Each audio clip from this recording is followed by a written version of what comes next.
This is Atomic Shinobi, and today I'm going to narrate what if Naruto was sent to Yokai Academy by Minato.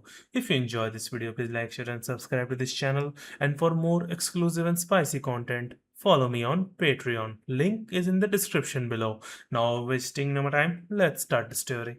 Uzumaki Naruto was his given name. It sounded humorous, but it came so naturally to him.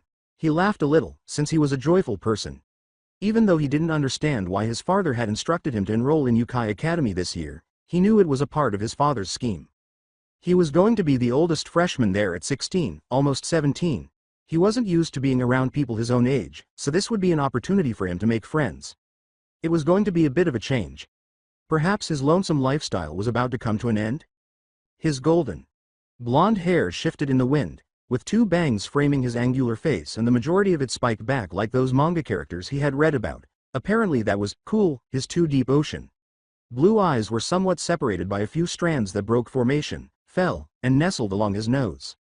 He wore tan slacks, a white button-up shirt with sleeves rolled up to his elbows, and a low-cut, school-style sweater vest with a loose tie around his neck. To be honest, he could have worn the blazer, but those were reserved for the main character or dorks, right? He remembered his father telling him to walk down this road to the academy, but he wasn't sure why. With a slight shrug, he carried on, allowing his mind to lead him on an odd journey and completely missing someone's calling before they rightfully collided with him and knocked him to the ground. He quickly shifted his weight and spun his body around before it hit the ground. His chest stopped the pink blur, which was probably the one that hit him, from moving, and he used his hand to prevent them from crashing down too hard. Sorry, I got dizzy and couldn't see where I was going. Unquestionably female. If not, this was a man with a girl's voice and anatomy. Hopefully, though. There was something odd about the way a girl with pink hair knocked him down. Perhaps this was a recurring joke in a different reality? With a smile, Naruto replied, "It's okay. I guess I should have been off in my own little world. I guess I am just a bit excited. It's my first day of school." He raised the hand he used to stop himself, but it was slightly bleeding. Since he would heal in a few minutes, it didn't really matter. The girl in his lap nibbled on her lower lip and looked at the hand worriedly. "Sorry, but I can't control it. The scent of blood is just. I'm sorry, but this is because I am a vampire." She leaned forward and sank long fangs into the blonde neck, but he didn't yell at her. Instead, he just put his arms around her and let her drink until she was satisfied. She let out a little moan as she felt the first few drops hit her tongue. Her body felt like it was going to melt, and she was grateful for the arms around her to keep her grip on this new blood type, which was better than any transfusion packs she had previously received. Hello? The creature that was clinging to Naruto's neck didn't appear to hear him, but he was fairly certain that she was a vampire because he couldn't remember another Iyashi who required blood. However, there most likely was one. "Hello, my name is Uzumaki Naruto. Who are you?" Could he be the protagonist? The boy was dressed in a blazer and had an ordinary appearance, with the exception of his bedhead. Naruto pondered. "My name is Aono Sukune. Is she okay?" he said, gesturing to the girl with the pink hair. "She seems to be fine. Don't know her name though, kinda just knocked me over and started sucking my blood." "See you at school, Sukune-san?" the girl in question said, tightly encircling the boy as if she was attempting to extract as much blood as possible. He waved to the man on the ground, but he was secretly a little uncomfortable. "Ah, sure. See you around, Naruto-san." He was joking, of course, and she was simply sleeping on him after falling asleep, right? Because, well, people don't actually drink blood. Odd. As the remarkably ordinary boy, possibly a protagonist, walked off in the direction of the school, Naruto watched. "You've been sucking my blood for a while now. We should probably head to school though, okay?" he said, lifting his hand and poking the girl, possibly a vampire, in the cheek. The girl's eyes opened slightly as he looked at him. "I'm sorry, but because I am a vampire," she said, slowly retracting her fangs and putting some distance between herself and the blonde. "You need to feed on blood, I understand. It was an interesting experience, it felt kinda nice too. You can go again if you want, just when we have more time, okay?" I just noticed I don't know your name," he replied sheepishly. "I'm Akashiya Mocha. I guess I should have told you that before I started to drink from you," the pink-haired girl said, looking embarrassed. "I'm Uzumaki Naruto. I don't really care about that much, it is just pretty cool meeting others that can hold a human transformation," Naruto said, holding out his hand for her to take. Looking anxiously at the blonde in front of her, Mocha brushed a few hairs behind her ear and asked, "So, why don't you okay with me being a vampire?" "Why wouldn't I be? Discriminating against you because of what a few vampires did years ago, that would make me ignorant. Also, can you shake my hand already? I feel strange still holding it out here. Excited, Mocha almost hurried forward and shook it, saying, I hope we can be friends Naruto-san. He muttered, as if in a daze, friends. She stepped back and shook her head, taking his response negatively. So you don't want to be my friend either? She asked, her bright green eyes welling with tears. With a quick shake of his head, Naruto said, I just haven't had a friend in a very long time. I mean, I know a lot of people back from where I am from, but I wouldn't call us friends by any extent. I'll be your friend Mocha-san, but I don't know what that entails, so please forgive me if I make mistakes. The blonde bowed slightly to the vampire, who was taken aback by the statement. Just spend time with me, so we don't have to feel alone anymore Naruto-san. Oh, and let me drink your blood, that was delicious, she said nervously as she stepped forward, wrapping her arms around his left arm and pulling it into her chest. I can do that Mocha-san, but was my blood really that good? The blonde said, nodding his head as he allowed her to pull him toward the gate. The transfusion packs I used to use, they can't even compare, it felt like someone was dancing softly on my tongue, sprinkling flavor with each step. It's fair to say that Aono Sukune was freaking out because he was attracting unnecessary attention to himself. He had just learned the purpose of the school from Miss Nekonom, the homeroom teacher. He initially believed it was a place for crazy people because he had seen that strange couple before school. Was she really sucking his blood? Now, everyone else seemed to be okay with this. He had no more knowledge at all. Sukune almost lost it when the man next to him began talking about killing people and molesting girls. How could he have been accepted to such a risky institution? Sorry I'm late. Fortunately, her adorable voice prevented him from becoming even more alarmed. The girl was lying on Naruto-san when the door slid open, giving him a brief flashback to this morning. Finding it odd that the headmaster called Naruto-san by his first name without using any honorifics, she declared, I got separated from the person I was walking with and then got lost. My name is Akashiya Mocha, and I am not sure if Uzumaki Naruto will be here or not. He had to talk to the headmaster after the entrance ceremony. However, there could be a lot of reasons for that. Okay Miss Akashiya, you may take a seat, plus I was already informed that Mr. Uzumaki may be arriving late. How cute is she? I know man, but who is that Naruto? Do they know each other? I don't care man, I'll be getting to know her, if you understand what I'm saying. Was everyone here so honest about everything? Sukune scowled. Even so, he was relieved to be able to give the bloodsucking girl a name. Mocha stopped beside him and gave him a quick glance before asking, have we met before? Because you smell familiar. I spoke to Naruto-san this morning, while you were, you know? She answered somewhat pleasantly, oh, okay. Well it is good to see you. My name is Akashiya Mocha. I do hope to see more of you. Was she attempting to entice him in order to also suck his blood? Well, I'm Aono Sukune. It is a pleasure to finally see your face I guess? Sorry I'm late. It would appear that the headmaster needed to see me about some things before I needed to come to class so, was said with a slight complaint as the door opened. Nekonom almost dropped her folder as she turned to face the door, am I? Uzumaki Naruto, a pleasure to see you again Nekonom. Sensei, Naruto glanced around the room. Oh, it appears that I wasn't too far behind you Mocha-san. I could have sworn my talk was much longer than that. I got lost Naruto-san. This hallways all look the same, how did you make it here so fast? Taking out a piece of paper from his bag, the blonde held it up and said, I got a map at the entrance ceremony, didn't you get one too? Mocha rummaged through her bag while tilting her head, then pouted and said, no, it doesn't look like it. Seeing a variety of expressions on the faces around him, the blonde stepped forward and placed his map in her hands. Take mine, I already memorized it, he said. Oh, I'm Uzumaki Naruto, and it is a pleasure to meet you all, and I look forward to spending time with each of you. I would happily spend time with you Naruto-sama. Back off I saw him first you harlot, no he's mine.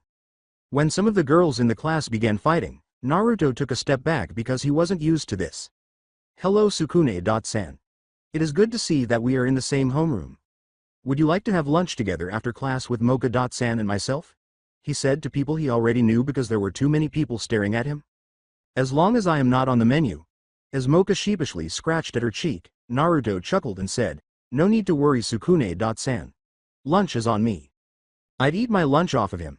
After learning how they met, Sukune asked, so you two met only a few minutes before I met Naruto-san then? Since she was dragging him through the hallway while holding his arm so tenderly, he honestly believed they had known each other for much longer. Drool began to trickle from her mouth as she trailed off. Yep, I am sorry I didn't say anything at the time. I was thinking over something else. After staring at that in confusion, Sukune turned to see Naruto effortlessly remove a whole roast from the bone, saying, think we lost Mocha-san. That hit the spot. Want a drink, Sukune-san? Naruto said with a slight shrug while patting his stomach. Why? Yes, thank you. A coffee if it isn't too much trouble? As he chewed on the bone dangling from his mouth, he watched the blonde leave.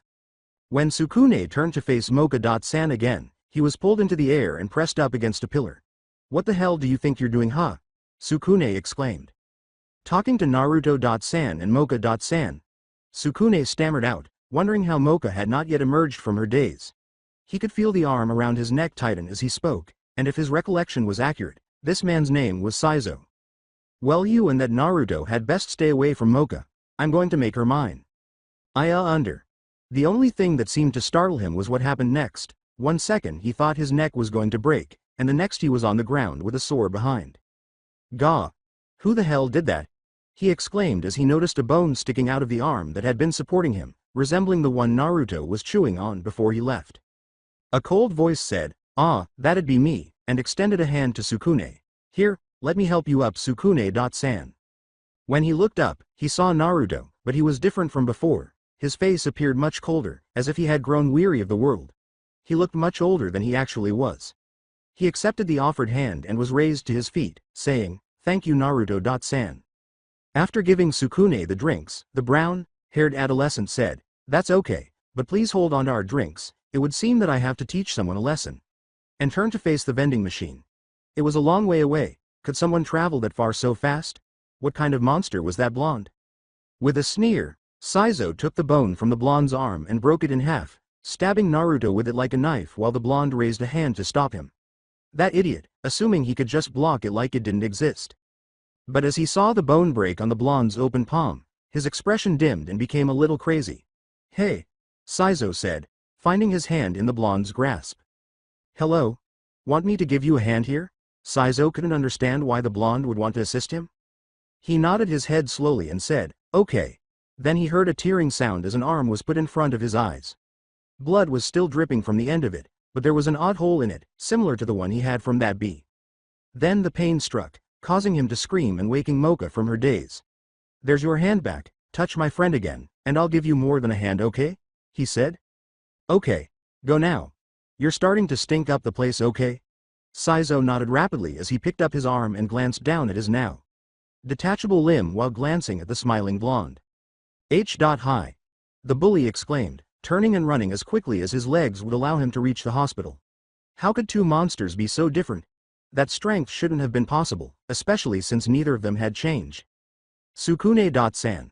Please don't worry about anything happening, I'll protect you, no matter what the problem is. Sukune watched as Naruto turned to face him and Mocha, his deranged smile gradually fading as he shook his hand. Sukune no longer felt the need to eat.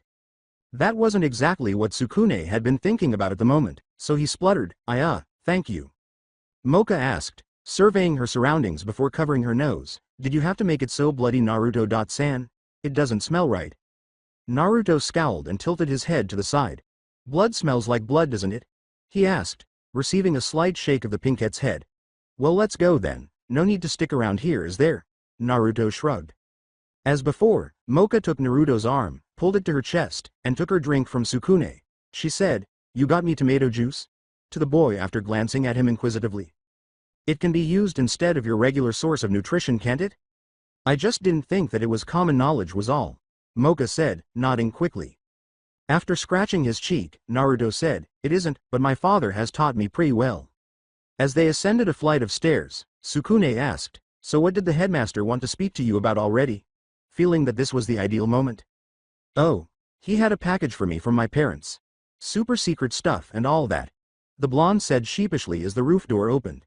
He looked around and exhaled briefly before fumbling for a few moments in his pocket and taking out a lighter and cigarette. He lit it without hesitation and said, Nurari, you beautiful man, these are almost as good as ramen. Isn't it against school rules to be smoking, Naruto-san? Sukune asked, stepping back and waving his hand in front of his face. The brunette briefly glanced at him. Don't think so, plus I'll be fine. I asked the headmaster about it. He said it was all okay as long as I wasn't doing it in the halls. It helps me to keep a level head. Otherwise I can get pretty angry. Mocha said, "Oh, like my rosary," without seeming to mind the odor, but she probably already knew because she had already consumed Naruto's blood earlier in the day. That's what vampires were capable of, correct? Naruto responded with a puff of smoke and a sigh. I would guess so, Mocha-san. In response to Sukune's perplexed expression, Mocha said, "If I take the rosary off that is on my chest, I turn into a super scary vampire." Seeing her rapidly shake her head, he asked, "So you don't always look like that?" She failed to notice the brown-haired teen's slight stiffening. "Nope, this is my human form, like what you and Naruto-san are doing now. Speaking of which, what type of monsters are you guys? You already know I am a vampire." "It is against the rules to tell you our true forms, Mocha-san," Naruto said, observing Sukune's apparent relaxation as he stammered out an answer. "Oh, can I get a hint then?" And with that he became more rigid.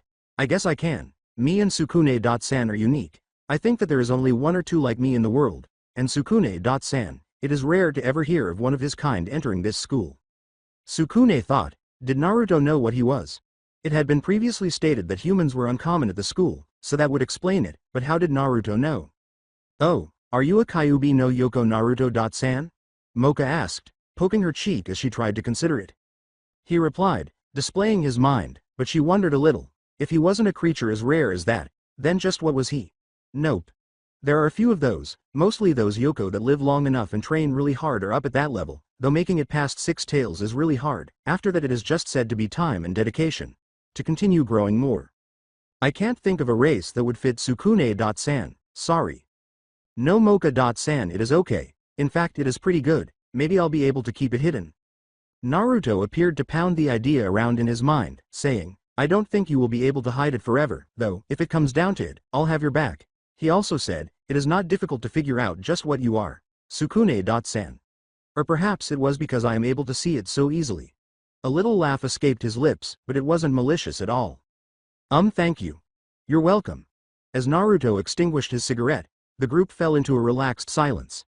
His nose twitched, indicating that he had detected a scent, but the bud disappeared into thin air. "It's been a while, hasn't it?" Naruto said, letting out a tiny growl as he closed his eyes.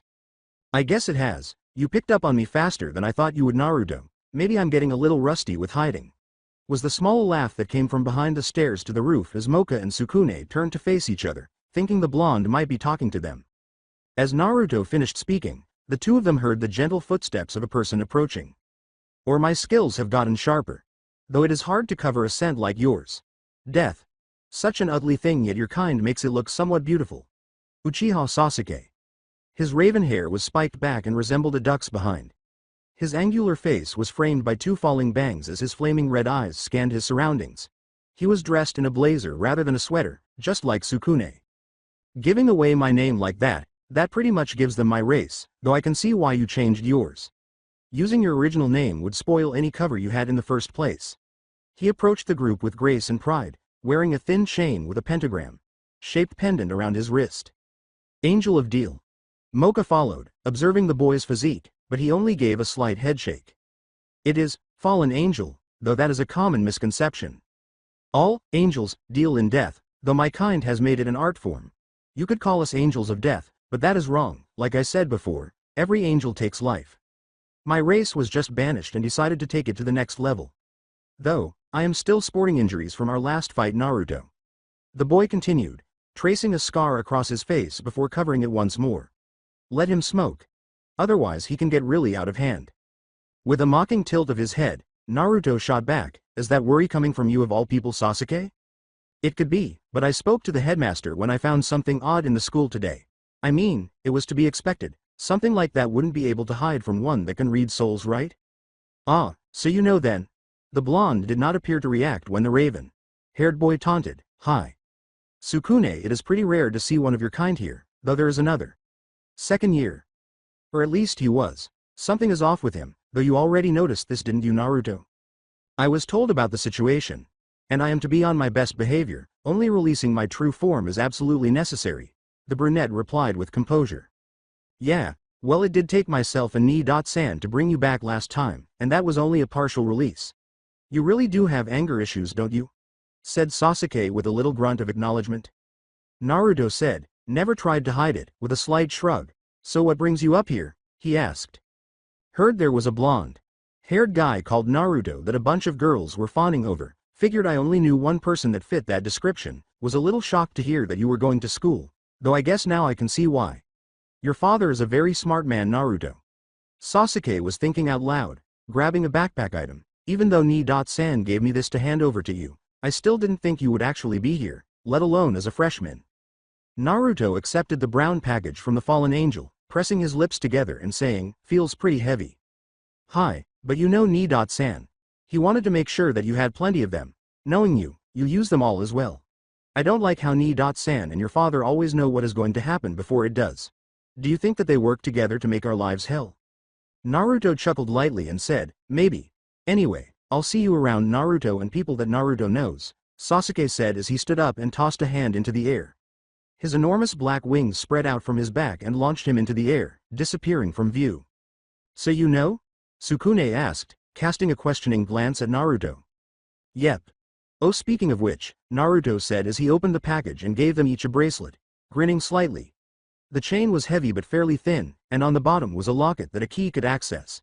It's called a binding locket, though it would be better to call it a friendship bracelet, because if you ever get into trouble, it will make all the others sting and make it easier for us to find you because the stinging lessens the closer we get. The first gift from a friend, Mocha put it on without thinking twice, saying, well, at least that is the explanation that I got from Itachi, Sasuke's older brother. You know Uchiha Itachi? Mocha gasped a little. Yeah. He is the older brother of my rival. We have met more than a few times. Very smart guy. Really knows his stuff and could probably kill 90% of the school before they even noticed it was him doing it. Naruto grinned menacingly and cracked his neck, presumably recalling an intriguing thought Sukune had. The blonde's question, are you okay, Naruto-san? Did little to alleviate the terrible aura that shrouded them. I am fine, Sukune-san, just remembering a fight between myself and Itachi. Truly he is something to be feared. The malevolent aura disappeared, but Sukune didn't think he would be able to stand there and stare at the blonde the same way because he wasn't yet aware of Ayashi's various levels, but he was aware that Naruto was frightening. That was scary. It almost felt like father was angry, Mocha said, breathing a sigh of relief as she realized that the blonde's pressure was at least S-class. Naruto raised his fist, clenched it tightly, and released a tiny burst of demonic energy that cracked the roof around them. To be compared to Shuzen Issa is a great honor, thank you, Mocha-san. I don't know if I am quite at that level, though I would not be against testing my strength against him, he said. It would definitely be fun. She asked quietly, feeling more than a little guilty at the moment, you know what family I am from? She didn't even know what race he was, but he already knew who her family was, even though their names were different. Seeing the curious expression on Mocha's face, Naruto laughed sheepishly and said, I researched all the major families because they could prove to be a threat should one be in the same year as myself. Hi, Akashiya Mocha, the second youngest of the Shuzen Four, lived alongside humans, for reasons unknown. Only the oldest sibling carries the surname Shuzen. Oh, so why did you change your name?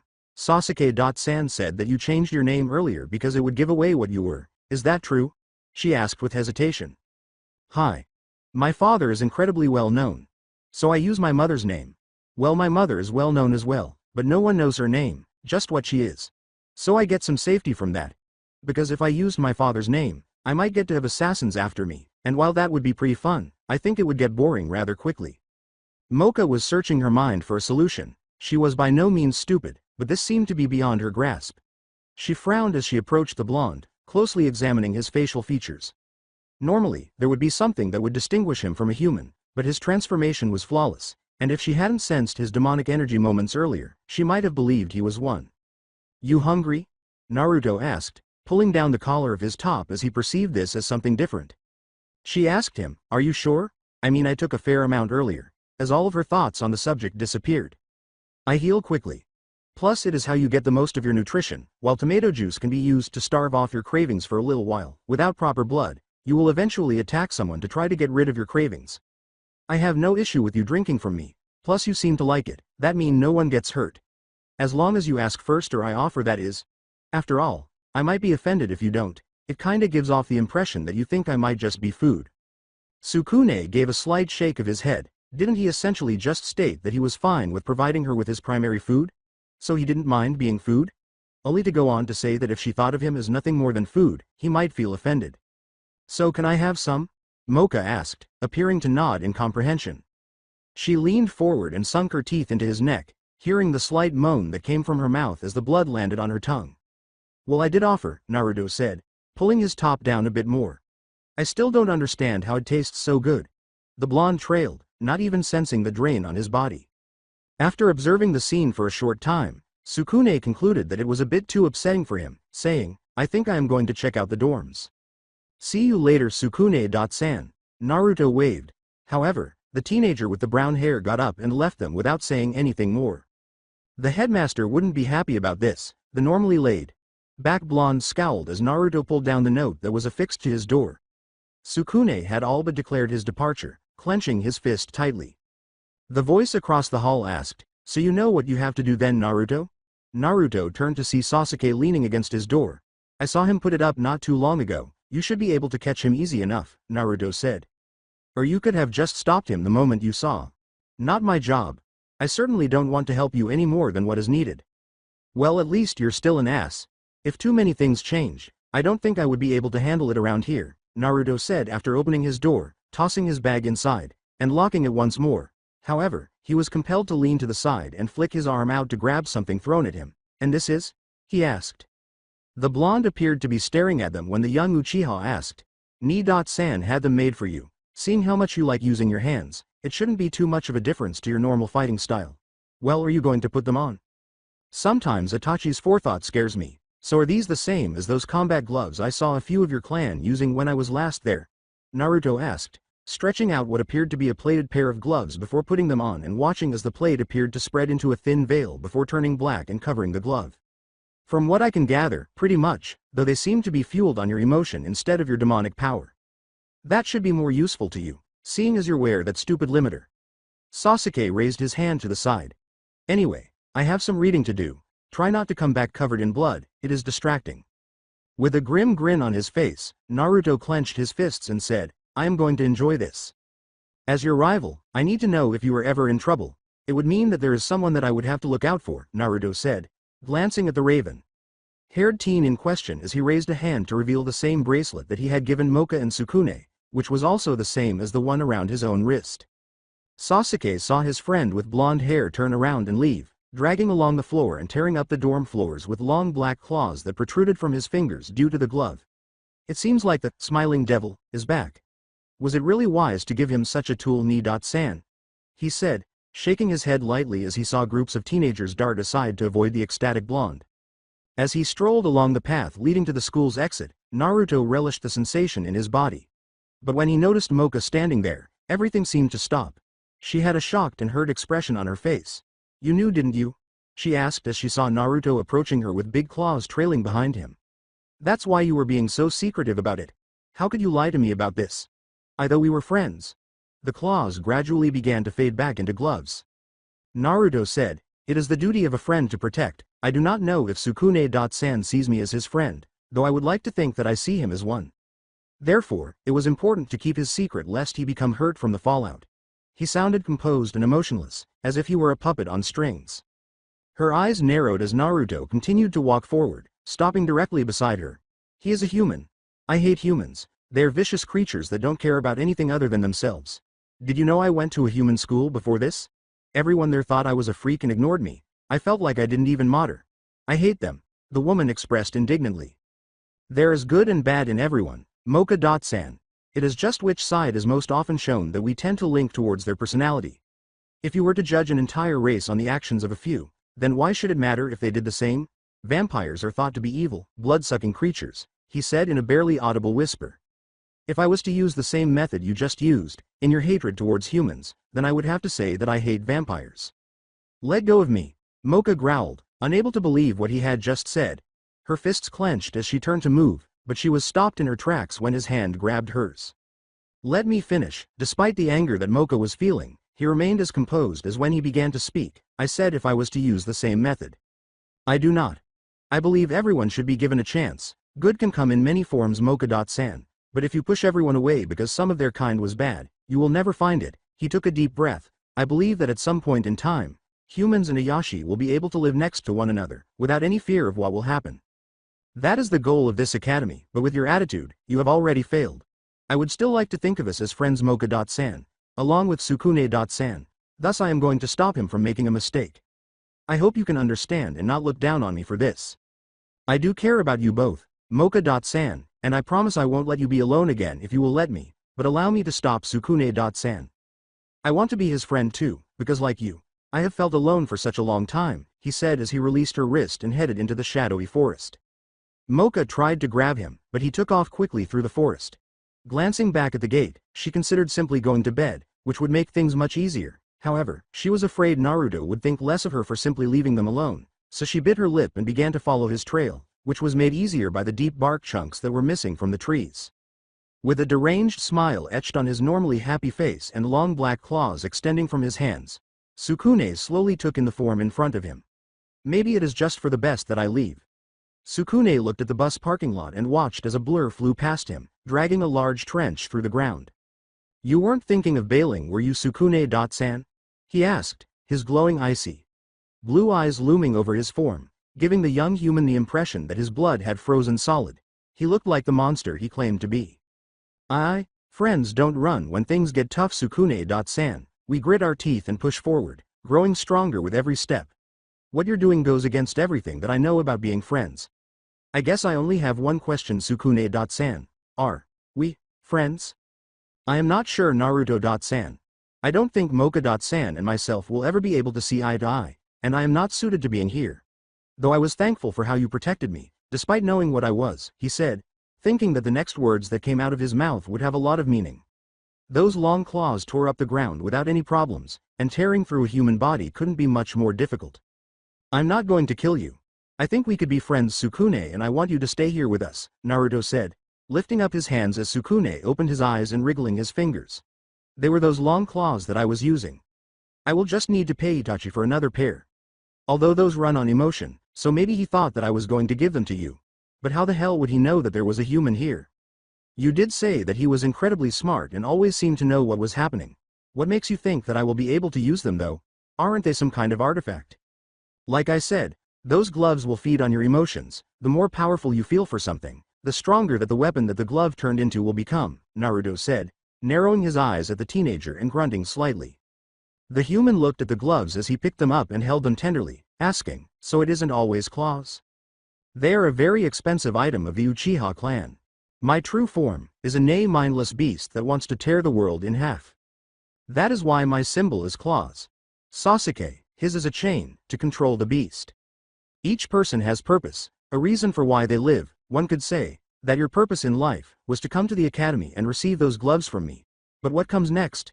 Do you go home, leaving behind those that could turn out to be your friends, and live the life of a dropout with this strange power that you don't know how to control? Or do you stay, showing Ayashi everywhere that humans can learn to live with us, just as we are learning to live with them? I guess this is what you were talking about, father, Naruto said, cracking his neck to the side as he took in the boy in front of him. Sukune was still not persuaded, so Naruto noted this and said, channel all of your emotions, regarding leaving the school towards the gloves, let them overflow through your body. If you are that sure on leaving, then you will be able to create a weapon that will be able to wound me. If you can do that, I'll let you leave. I'm not sure about this. I don't want to hurt you, Naruto-san, and I think this really could, Sukune said, looking at the gloves in his hands, slowly putting them on as Naruto instructed, and using his will to leave the school. A large, menacing red and black blade grew from the side of his arm, but it didn't feel like it weighed anything at all. If you are coming into a fight with your emotions lacking, you may as well just let the enemy have their way with you. This is a fight for your life, Sukune. If you can wound me, you can leave. If you can't, you stay. The blonde assumed a wide stance and threw his arms out to the side. Sukune could feel the same aura from earlier slowly evaporating from the blonde. Sukune inhaled deeply and swung his arm down. There was an odd feeling about it, though it might just be the glove, but he felt stronger than he had ever been. Making up his mind, he ran forward and saw Naruto raise his hand, blocking the blade's wide swing with the back of his hand and placing his open palm directly in front of the human's face. A light breeze flowed between the two as a result of Naruto's quick action. I am a man of my word, you can go if you want, the blonde said thoughtfully as he stepped back and pushed the blade away from him. He then raised his hand and showed Sukune the small, nearly invisible mark on it. This counts as a wound, he said, pressing his lips together. I think I'll stay. The teen's gentle words, what brought on the change of heart, caused Naruto to raise an eyebrow. You actually care about humans and Ayashi getting along, don't you? Naruto nodded in agreement as Sukune kept going. Then I'll help, after all, that's what friends do, right? They help each other out, they don't turn tail and run when things get tough, they grit their teeth and push through. Right? With a little chuckle, Naruto said, glad to see that head on your shoulders isn't just for your bedhead, extending his hand. Like I said, Sukune, I'll have your back, no matter what happens. You know, I would feel a little better if I knew what kind of Ayashi you were, Sukune said, taking the hand and chuckling. Not going to happen. If you ever see me release my true form, I am in some deep trouble, so you should run the other direction. Even after all that talk of you saying I shouldn't do that? The bracelet around Naruto's wrist started to sting, and judging by the expression on Sukune's face, it did the same for him. I think Mocha is in trouble. I am going to go on ahead, you follow at your own pace and catch up to me, okay? Naruto said, I can't tell friend or foe apart in my true form. I kind of just attack anything that gets in my way, with power that is unholy and disgusting. Like I said, I am a beast. I know that, I also know that it will be very hard for me to do well in the human world. Hi, I'll be right behind you, Naruto. Despite the fact that Naruto left as soon as he finished saying, hi, the final statement was primarily for himself. He heard the bus door open and watched as the driver stepped out and extended a box of cigars. You should give these to your friend, they help calm him down. You know Naruto? Sukune asked, looking at the man bewildered and tilting his head to the side. I am the one that introduced his parents to each other. Though he seems odd, Naruto is a good kid. I fully believe that he will be able to come through with his word, after all, he hasn't failed to do so yet. After taking the box and giving it a brief glance, the human said, I wouldn't try one of those if I were you. It will rot you from the inside out, very, very strong stuff. Ah, got it. So, you know what kind of Ayashi Naruto is then, right? Yes.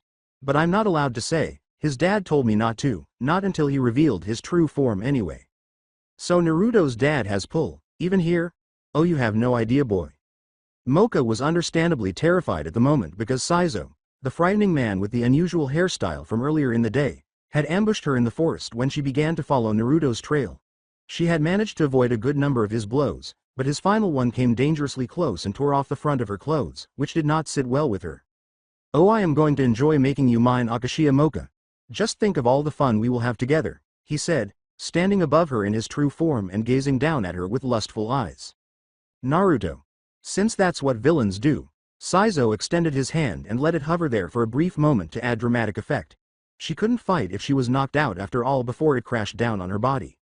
But it stopped far sooner than he anticipated, saying, hey.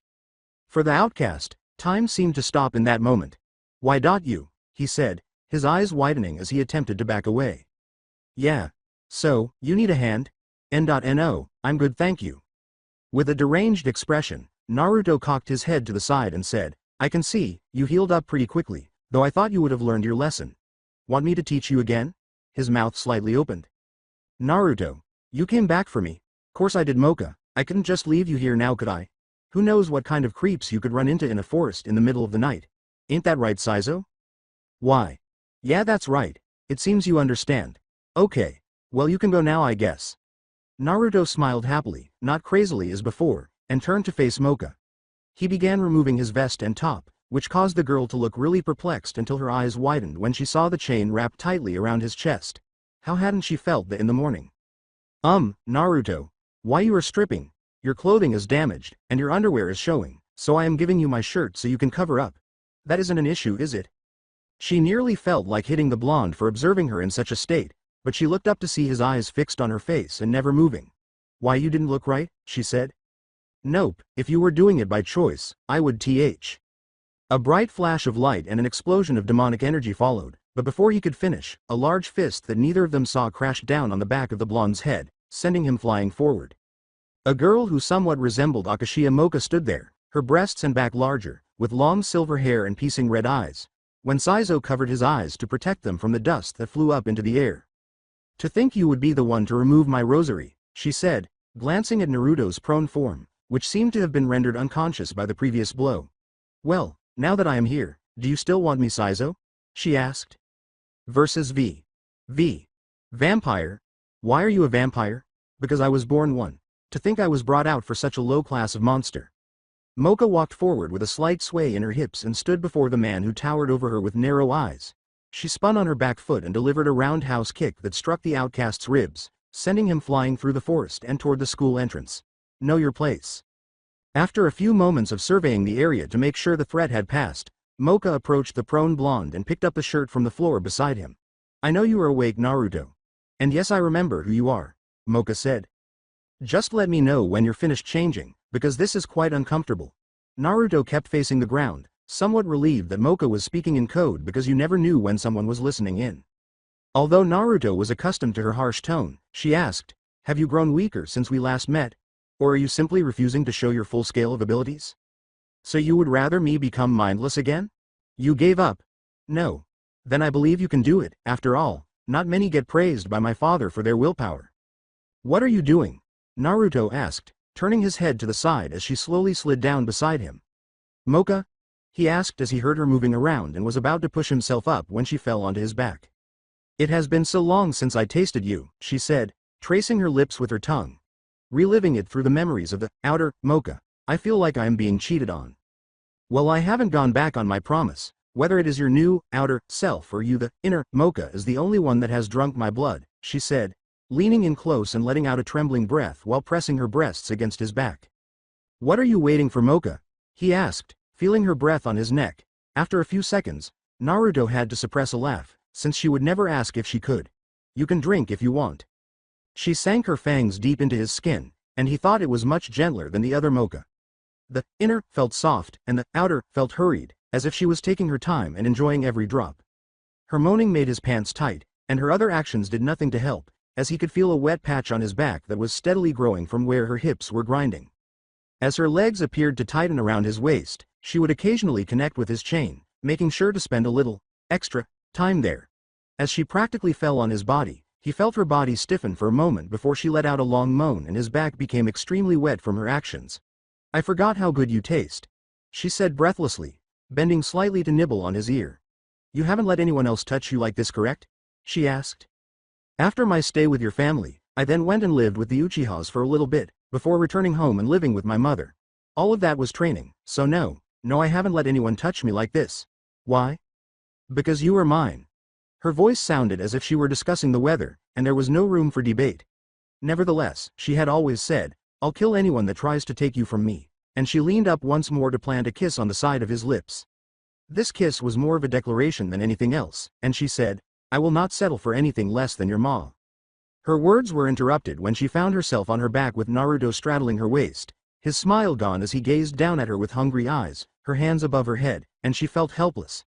If it had been anyone else, she would have been angry at being in this situation, but there was something about his blood that made her want to be so close to him, so emotional, that Naruto leaned down to her neck while her head craned out of the way. Playing around like this is dangerous, Mocha, he said, taking in a bit of skin and sucking hard, knowing that it would mark quickly. After he finished, he stepped back to look down at her. It makes it interesting, she purred, trying to lean up a little, her lips barely opening to reveal her teeth. She was extremely exhausted, but it had been years since she had last seen him, and they had never been this intimate. She felt like she could blow up at every touch, so she licked her lips in an attempt to taste more as she struggled against his hold. Why are you teasing me like this? She asked, seemingly unable to take it any longer. I didn't forget about you either, Mocha. But you must be feeling tired after just waking up, right? He said, leaning in to plant a soft kiss on her cheek that froze her in place. We can continue this at another point. I didn't forget my promise, she said as she felt something slide into her hands. I didn't forget it either. You should continue to watch over outer Mocha though. Apart from what she said earlier, today was the best day she has had in years, and you should take me back to my dorm so I can get changed. Unless you like seeing me like this, he said slowly, but as she pulled herself up and leapt on his back, she liked the bit of blood left over from the wound on his neck and wrapped her legs around him. Before he could respond, Naruto said, I can't say that it doesn't feel good to see you like that, though you will need your rest. We might get strange looks though. He grabbed her legs to keep her in place. It will merely cement that you are mine, he said as he heard the rosary click, indicating that she was about to disappear. However, as she put her arms around his neck and rested her head on top of them, he heard her say, barely above a whisper, Good night, Naruto. Yeah. Good night, Mocha. He stood there for a few moments, feeling her impressive bust pressed against his back and her shapely rear shrink in size. Her hair gradually turned back to pink, and her fangs grew smaller, and he realized that she was becoming the outer Mocha again. "I know you're there, Sukune," he exclaimed, switching back from the coded speech he had used with Mocha to Japanese. "I thought I would give you two some space. So, that silver-haired one is Mocha's true form," the boy said, approaching them as indicated by the gentle rustle of shifting branches. "Yep. So that is the scary vampire?" he asked in a sarcastic tone. In response, Naruto moved the girl slightly on his back to make carrying her easier. "She would kick your ass if she heard you say that. But yeah, that is Mocha's vampire side." Sukune made a small sound of thought. "You know, I actually thought Mocha was quite pretty. I was going to give it a shot, though after seeing how her true form acted with you, I don't know if I would stand a chance." "What language were you speaking anyway?" "It isn't one. It is code. Like how people send coded messages, we learned to speak like that. Do you know how difficult it is to pick up on what someone is saying while breaking their code and translating all of their words into a language that you understand, then doing the same thing back to them? I can imagine that it would be very difficult. Do you two know each other?" Sukune scratched his head slightly, making every effort not to bend over and look at the underwear that was teasing him beneath Naruto's top. Naruto smiled at the query. "Yeah, I met her true form probably about 8 years ago. I lived with her for a little bit, thought I must have left just before she got sealed." "Okay, final question, and this one is bugging me the most. What the hell happened to her clothes?" "Oh, Saizo attacked. He tore up her clothes and she was pretty much left in just her underwear. I gave her my shirt to cover her up. I am still trying to figure out how to explain this to her dorm manager. Seeing as it is about to pass by curfew, and she is pretty much naked, I am topless and she seems to be passed out on my back." Sukune sighed. "Why don't you take her back to yours for the night, give her a blazer and a new shirt in the morning and let her sneak back into her own room? 'Cause I would freak out if I woke up in someone else's room and didn't know how I got there. Maybe I'll just break in from the window. Shit, I don't know which room is hers." "Did you just swear, Naruto?" Sukune asked, appearing more than a little taken aback. The blonde laughed lightly. "I guess. Damn it, Mocha, I had tried so hard to stay on the straight and narrow, you coming back for a day seems to have thrown that plan out the window." As Sukune stood opposite Naruto, sweating profusely and brandishing his big blade, a smile spread across Naruto's face. The surrounding clearing was so severely mangled that it appeared as though someone was desperately chopping away at the trees and ground. As the wind blew between them, Naruto reached up and brushed his hair. "Can you feel it, Sukune? The trees are asking you to continue," he said, his tone quickly shifting from one of inquiry to one of command. Naruto scowled at the brown-haired teenager's weary groan as he raised his hand once more and held it in front of him like a katana. Naruto lifted his right leg and stomped it into the ground, sending it flying up a slab of earth. He spun around quickly and sent it at Sukune with his left leg. Sukune inhaled deeply and sliced through the earth, sending it flying to either side of him. Sukune began to wonder what kind of life Naruto must have led in order to train so diligently and not perspire. This was due to the fact that he had followed the blonde out in an attempt to see him honing his skills, and for a while it appeared to be successful. However, when it appeared that Naruto had grown bored, he turned to face Sukune and called him out of the surrounding shrubs. The young adolescent was now making use of the gloves he had been given the previous evening to the extent that they might prove beneficial in battle. "Now we are going to increase it a little. You are to stab me. If you cannot before I grow tired of this, I am going to hit you," Naruto said, cocking his head to the side and squeezing his lips together. Sukune tensed up, recalling how effortlessly the blonde had torn off someone's arm only yesterday. He nodded slowly. Naruto was obviously tough, or else he wouldn't ask him to do something like this, but it still felt so wrong. He narrowed his eyes forward and shook his head to get rid of those thoughts, focusing on stabbing the blonde where it wouldn't do too much harm. Naruto put his hands in his pockets and rolled his shoulders forward, saying, "You can start when you're ready."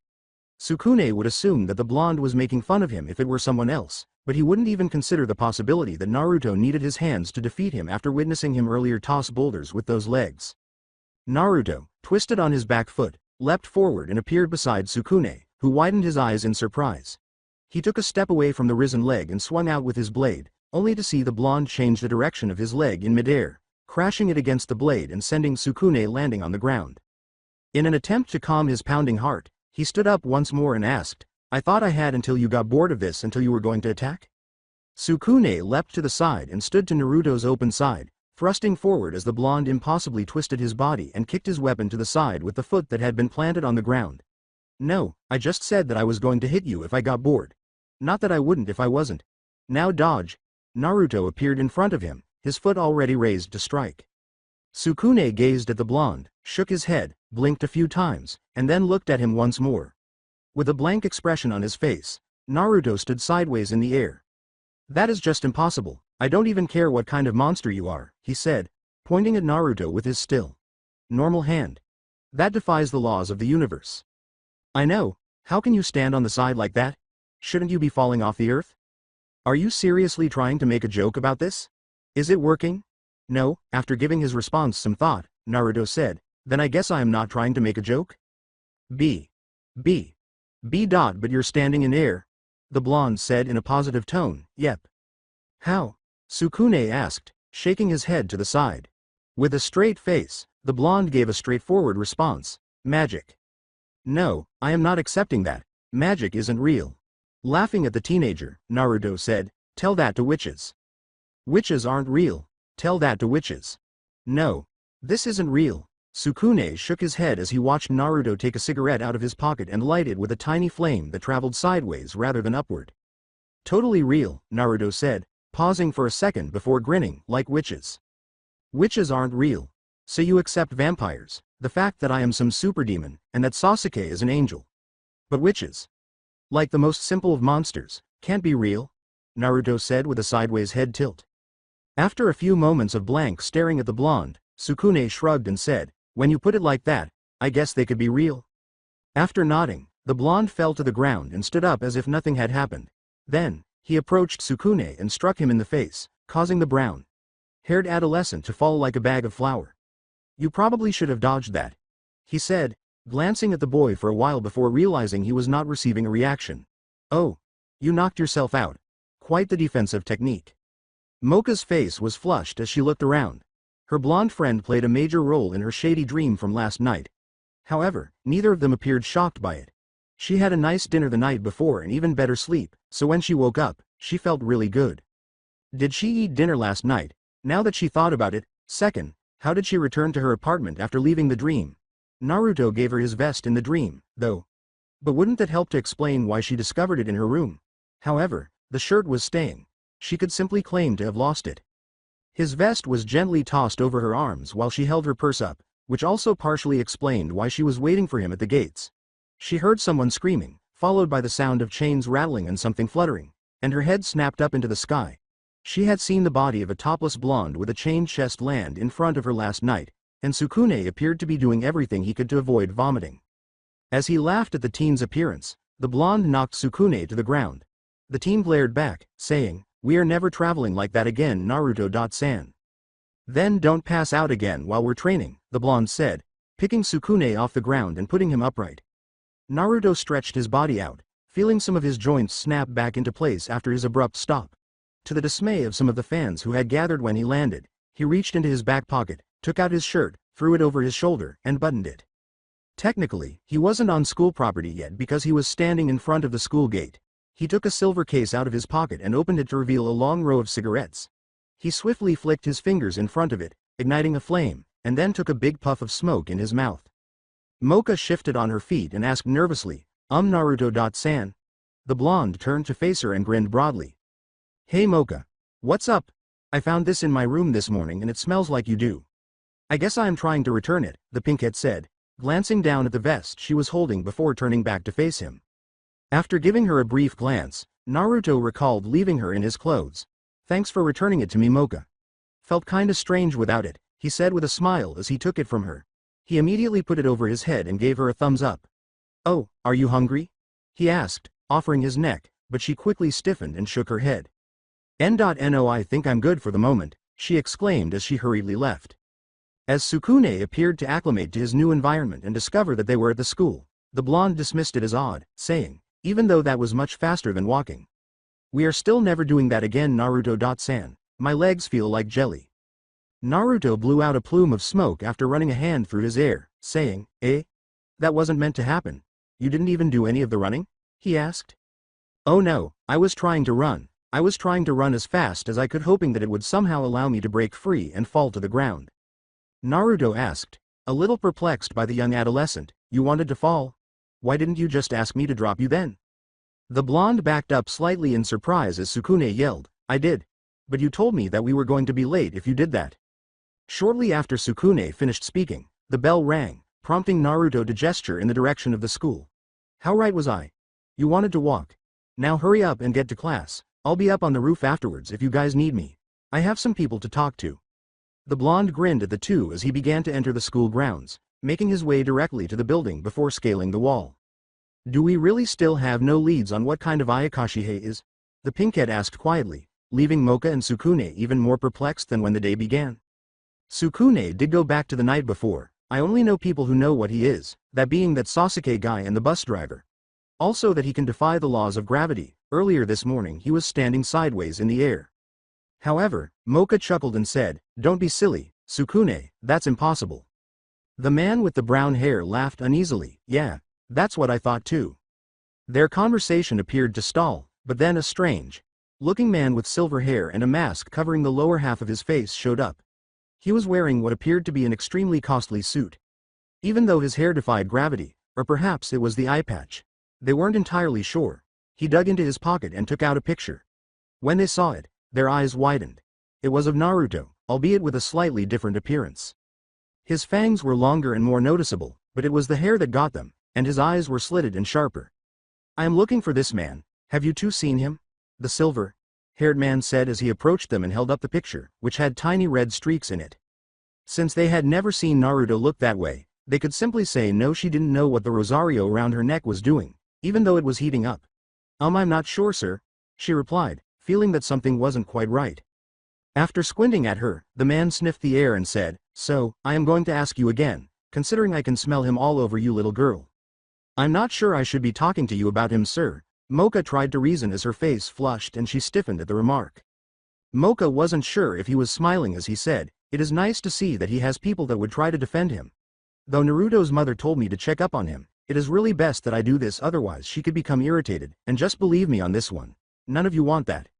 They could somewhat agree on that, and if he was telling the truth, he knew Naruto's mother. She was about to reply when Sasuke stopped beside them and said, Kakashi. He's up on the roof. Thank you, Sasuke. Also your father wanted you to call, the now known Kakashi said with an eye. Smile, if such a thing were possible. With a raised eyebrow, the young Uchiha sighed and turned away, saying, I am not speaking to him at the moment.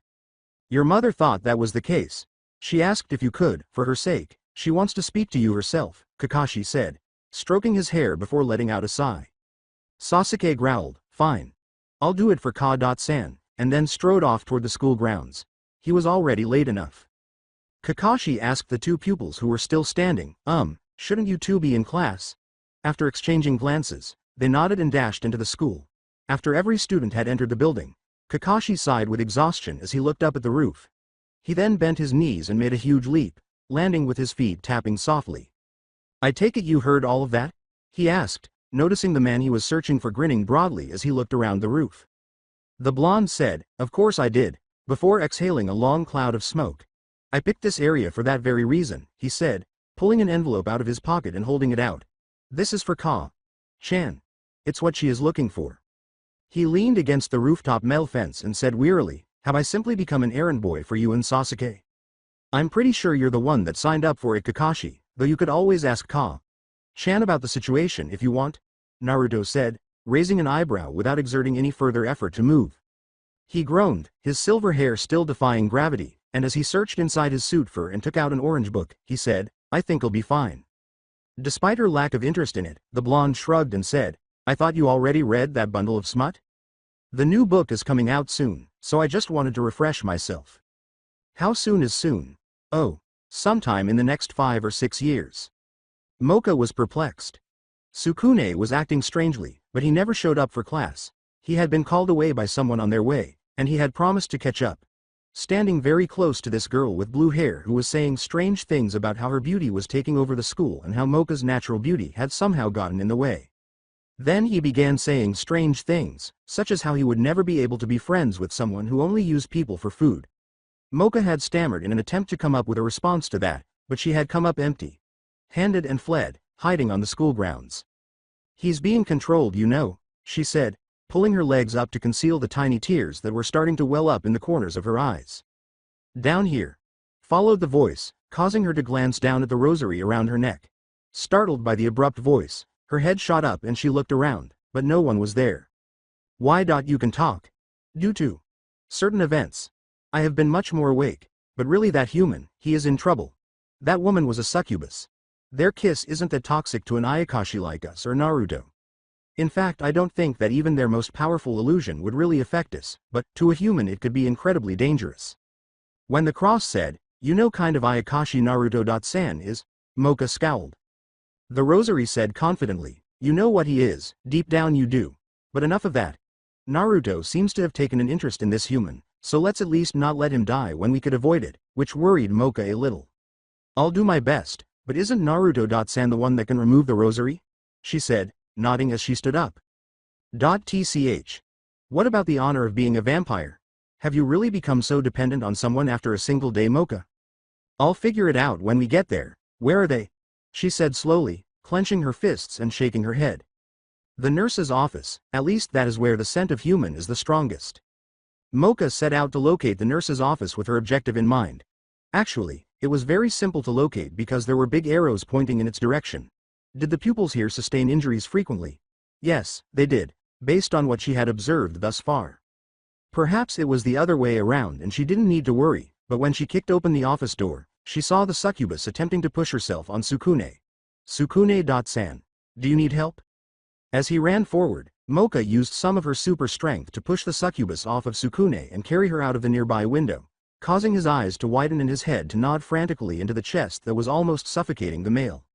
They fell to the grounds below, which was quite a fall considering they were on the third floor of the academy. Mocha spread her own wings and took off as the succubus managed to escape her hold and kick her toward the ground. Mocha gritted her teeth and was about to hit the ground when she felt arms encircle her. This caused her angle of descent to change, and she skidded to a stop along the ground rather than falling face first. A familiar voice called out, "You could have at least given me some warning you were going to do that, Mocha," and when she looked up, she saw the blonde adolescent she had met yesterday holding her. Had the rosary known that, she would have smiled inwardly as she recited the words from this morning, "I'll be up on the roof if you need me. Sorry, I just wanted to help Sukune-san." After nodding and helping her stand again, Naruto got up, brushed himself off, and grinned arrogantly. "You want to handle this one, or should I?" he asked. Mocha glanced between the floating succubus and the area where she had escaped the school. If the rosary was unlocked, she could easily fight and prevail, even though she hadn't witnessed Naruto engage in combat. Perhaps she could identify him if she witnessed him fighting. A succubus is a pretty high-class monster. Will you be able to fight it if you stay sealed? The blonde stopped moving and turned to face her, grinning broadly. "I know, I'll do a partial release," he said, gently grabbing the collar of his vest and pulling it and his shirt off in one smooth motion. He then stretched his right hand out in front of him and gave a brief, "ha," before exploding with red and blue fire, like energy. As Mocha clung desperately to a nearby tree, digging her fingers in tight as she fought for her life, the succubus was pushed back into the air. Then, as abruptly as it had appeared, the force began to weaken, seemingly folding back on itself and racing toward the center where Naruto stood. They could concentrate on what was happening because the strong winds were no longer hurling everyone around. At that point, he moved forward. Slits appeared in his deep blue eyes, and his hair was longer, reaching the middle of his back and sweeping backward in thick locks, some of which had turned red. Wisps that remained formed into tight golden frames that clung tightly to the top of his ears, forming long spikes that trailed out behind him. His fangs grew longer and his already impressive muscles seemed to bulge beneath his skin. His nails grew longer and darker in color, and his school pants appeared ready to burst before the energy swiftly surrounded them and turned them into tattered robe bottoms. The blonde flexed his hand and looked around, but nothing changed. "What is your name, succubus?" he asked slowly. Mocha felt the rosary heat up tremendously, as if it were trying to tell her something. She held it tight, as if doing so would allow them to speak through their emotions. "KK Kurono Kurumu." She gasped as she felt his intense stare on her form while her wings kept her upright. "I think I'll just call you succubus. I also don't like you," Naruto said, shrugging his shoulders and gently pushing off the ground, his form hovering into the air and freezing everyone around him in shock. He then disappeared and reappeared behind her, his arm already drawn back. "Goodbye, succubus." When Kurumu turned around in response to his voice, A sharp pain shot through her back, sending her hurtling toward the ground at full speed. You. Uchiha-san, she stammered, not knowing his first name, and looked up to see the dark bangs of the boy from her class who hadn't spoken to anyone and had only given her a bored glare when she tried to charm him. She was able to thank another force in the universe that she didn't go splat when she landed. Despite his gaze on the blonde who had not yet returned to the earth, he asked, it was necessary to fight a succubus. Using a little venom, he laid Kurumu gently on the ground and then stepped in front of her, saying, if you can move, get out of here. This is above your level.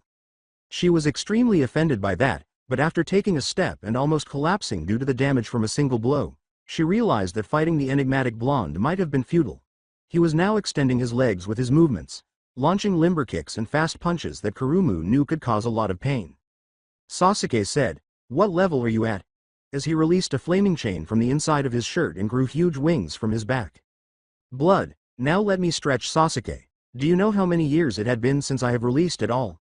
Naruto said, raising an eyebrow at that point before flipping through the air and launching himself back with his hands. Yes, Sasuke was aware of the length of time that had passed. He witnessed the last instance in which the blonde revealed some of his actual power. All those in their vicinity should be grateful that blood was merely the initial seal. Had it been bone, Sasuke would have required a significant amount of support. No, I remember, you gave me a nice scar the last time you released Naruto. Now why don't you just go back to sleep now? Is the last one, but it would be none other than one of the Dark Lords putting Naruto back to sleep. I really don't feel like it. Why don't you make me? The blonde said, cocking his head to the side. Come on now Naruto, do you really want to keep scaring people like this? Sasuke said as he began to spin the chain around in circles, ready for it to strike the blonde as soon as he moved. Pointing a clawed finger down at Mocha, Naruto grinned broadly and said, Mocha already understands what I am, as for the succubus, I don't like her. Although there was a chance that Itachi could win at this point, Sasuke would prefer not to engage in a full-on brawl with the blonde on the second day. Yes, we know you're not a fan of Kurono-san. Though Mocha-san doesn't seem to know this. Sasuke attempted. When Naruto appeared in front of Sasuke, he was barely able to use his chains as a shield before the blonde's fist dug deep into them, almost hitting the young Uchiha. Let me have some fun Sasuke, it is so boring inside of this head, Sasuke exclaimed, his eyes widening. Mocha-san, Kurono-san, you should both get out of here. I don't know how much longer I'm going to be able to hold him here with me. Sasuke grunted as chains emerged from the earth and encircled the blonde's arms, keeping him in place. Mocha tried to reason, but a loud laugh erupted inside her head. I'm not leaving Uchiha-san. Naruto-san is my friend. I know he doesn't want to hurt us, he is just a little confused right now, she said. Mocha shook her head. A little confused? No, this is Naruto. You are mistaking him for his sealed personality. Here he doesn't really care so much about what happens to everyone around him. He just wants to fight. Let me out, I'll put that fool back in place, her inner voice told her. I can't, Naruto is the only one that can remove you, she said. Kurumu, in the meantime, attempted to take another step before collapsing once more, saying, it doesn't look like I am able to move Uchiha-san. With his shield up and his teeth pressed together, Sasuke formed a huge lance out of his chains and said, I guess that I'll just have to end this quickly then, and because of your shitty nature you asshole, this is going to hurt me more than it does you. Sasuke felt an odd impact as he pushed forward to where he thought the blonde would be. It was more like he attempted to penetrate his brother's shield than it was about piercing flesh. He glanced around his chains and noticed that the blonde had caught it with an open palm. This really hurts your pride, doesn't it? Naruto said, his tongue slipping from his mouth and trailing along his lips. At times like this I understand why your father locked you away, the Uchiha growled as he attempted to pierce Naruto's flesh. Pushing a lot of energy into his equipment, he felt sparks fly across his skin and into the chains, but the blonde didn't move even as the lightning danced onto him and began to sap his strength. Has he become this strong in our time apart? Sasuke wondered, knowing that Itachi was capable of making huge leaps when he went on those adventures. But in that regard, was Naruto truly the same as his brother? Sasuke. I'm tired of playing with you, Sasuke said, dispelling the shield with a sickening crack before releasing Naruto's chains and leaping away in time to witness the blonde smash his lance with one hand. Mocha stepped in front of him and spread her arms wide as the two exchanged glances and the Uchiha frantically tried to think of something to do. She asked bewilderedly, simply repeating what her vampire self, or at least what she had concluded thus far, had instructed her to do. Remove the rosary from me, and I'll fight you Naruto. Isn't that what you're after anyway? The blonde's attention was drawn to her, and he suddenly materialized in front of her, reaching up and putting a thumb over the seal. He threw the rosary into the air, which Mocha caught and put in her skirt pocket before stepping out and flicking her long silver hair. He curled his fingers around it, gave it a light tug, and leapt backwards as her energy swiftly took over, warping Mocha's shape and color. She fixed her blood-red eyes on Naruto's blue ones. Mocha asked bluntly, "How much of your power are you using, Naruto?" "A quarter. You're not scared, are you, Mocha?" the man asked, chuckling lightly. In response, Naruto appeared upside down in the air above her, his leg raised high to strike, and he quickly brought it down, blowing apart the ground beneath him while Mocha jumped out of the way to keep herself safe. At first, his response seemed to be just a cocky smirk, but it was soon followed by a seductive voice asking, "Will that be enough to entertain me?" As Sasuke approached her to check on her and apply some ointment to her wound, Kurumu looked at the two bewilderedly. "Thanks, Uchiha-san, though is it really okay to let those two fight?" Kurumu asked. As Mocha smashed a big row of trees in an attempt to strike Naruto, Sasuke glanced at the two and said, "Yeah, they're fine. They used to do this all the time if what I was told is correct." "So they know each other well?" "Very. Also we should give them some privacy?" "Wait, they're not going to, you know." After raising an eyebrow, Sasuke shook his head and said, "No. At least I don't think so. I mean, it wouldn't be surprising if they did, but I don't think that they will."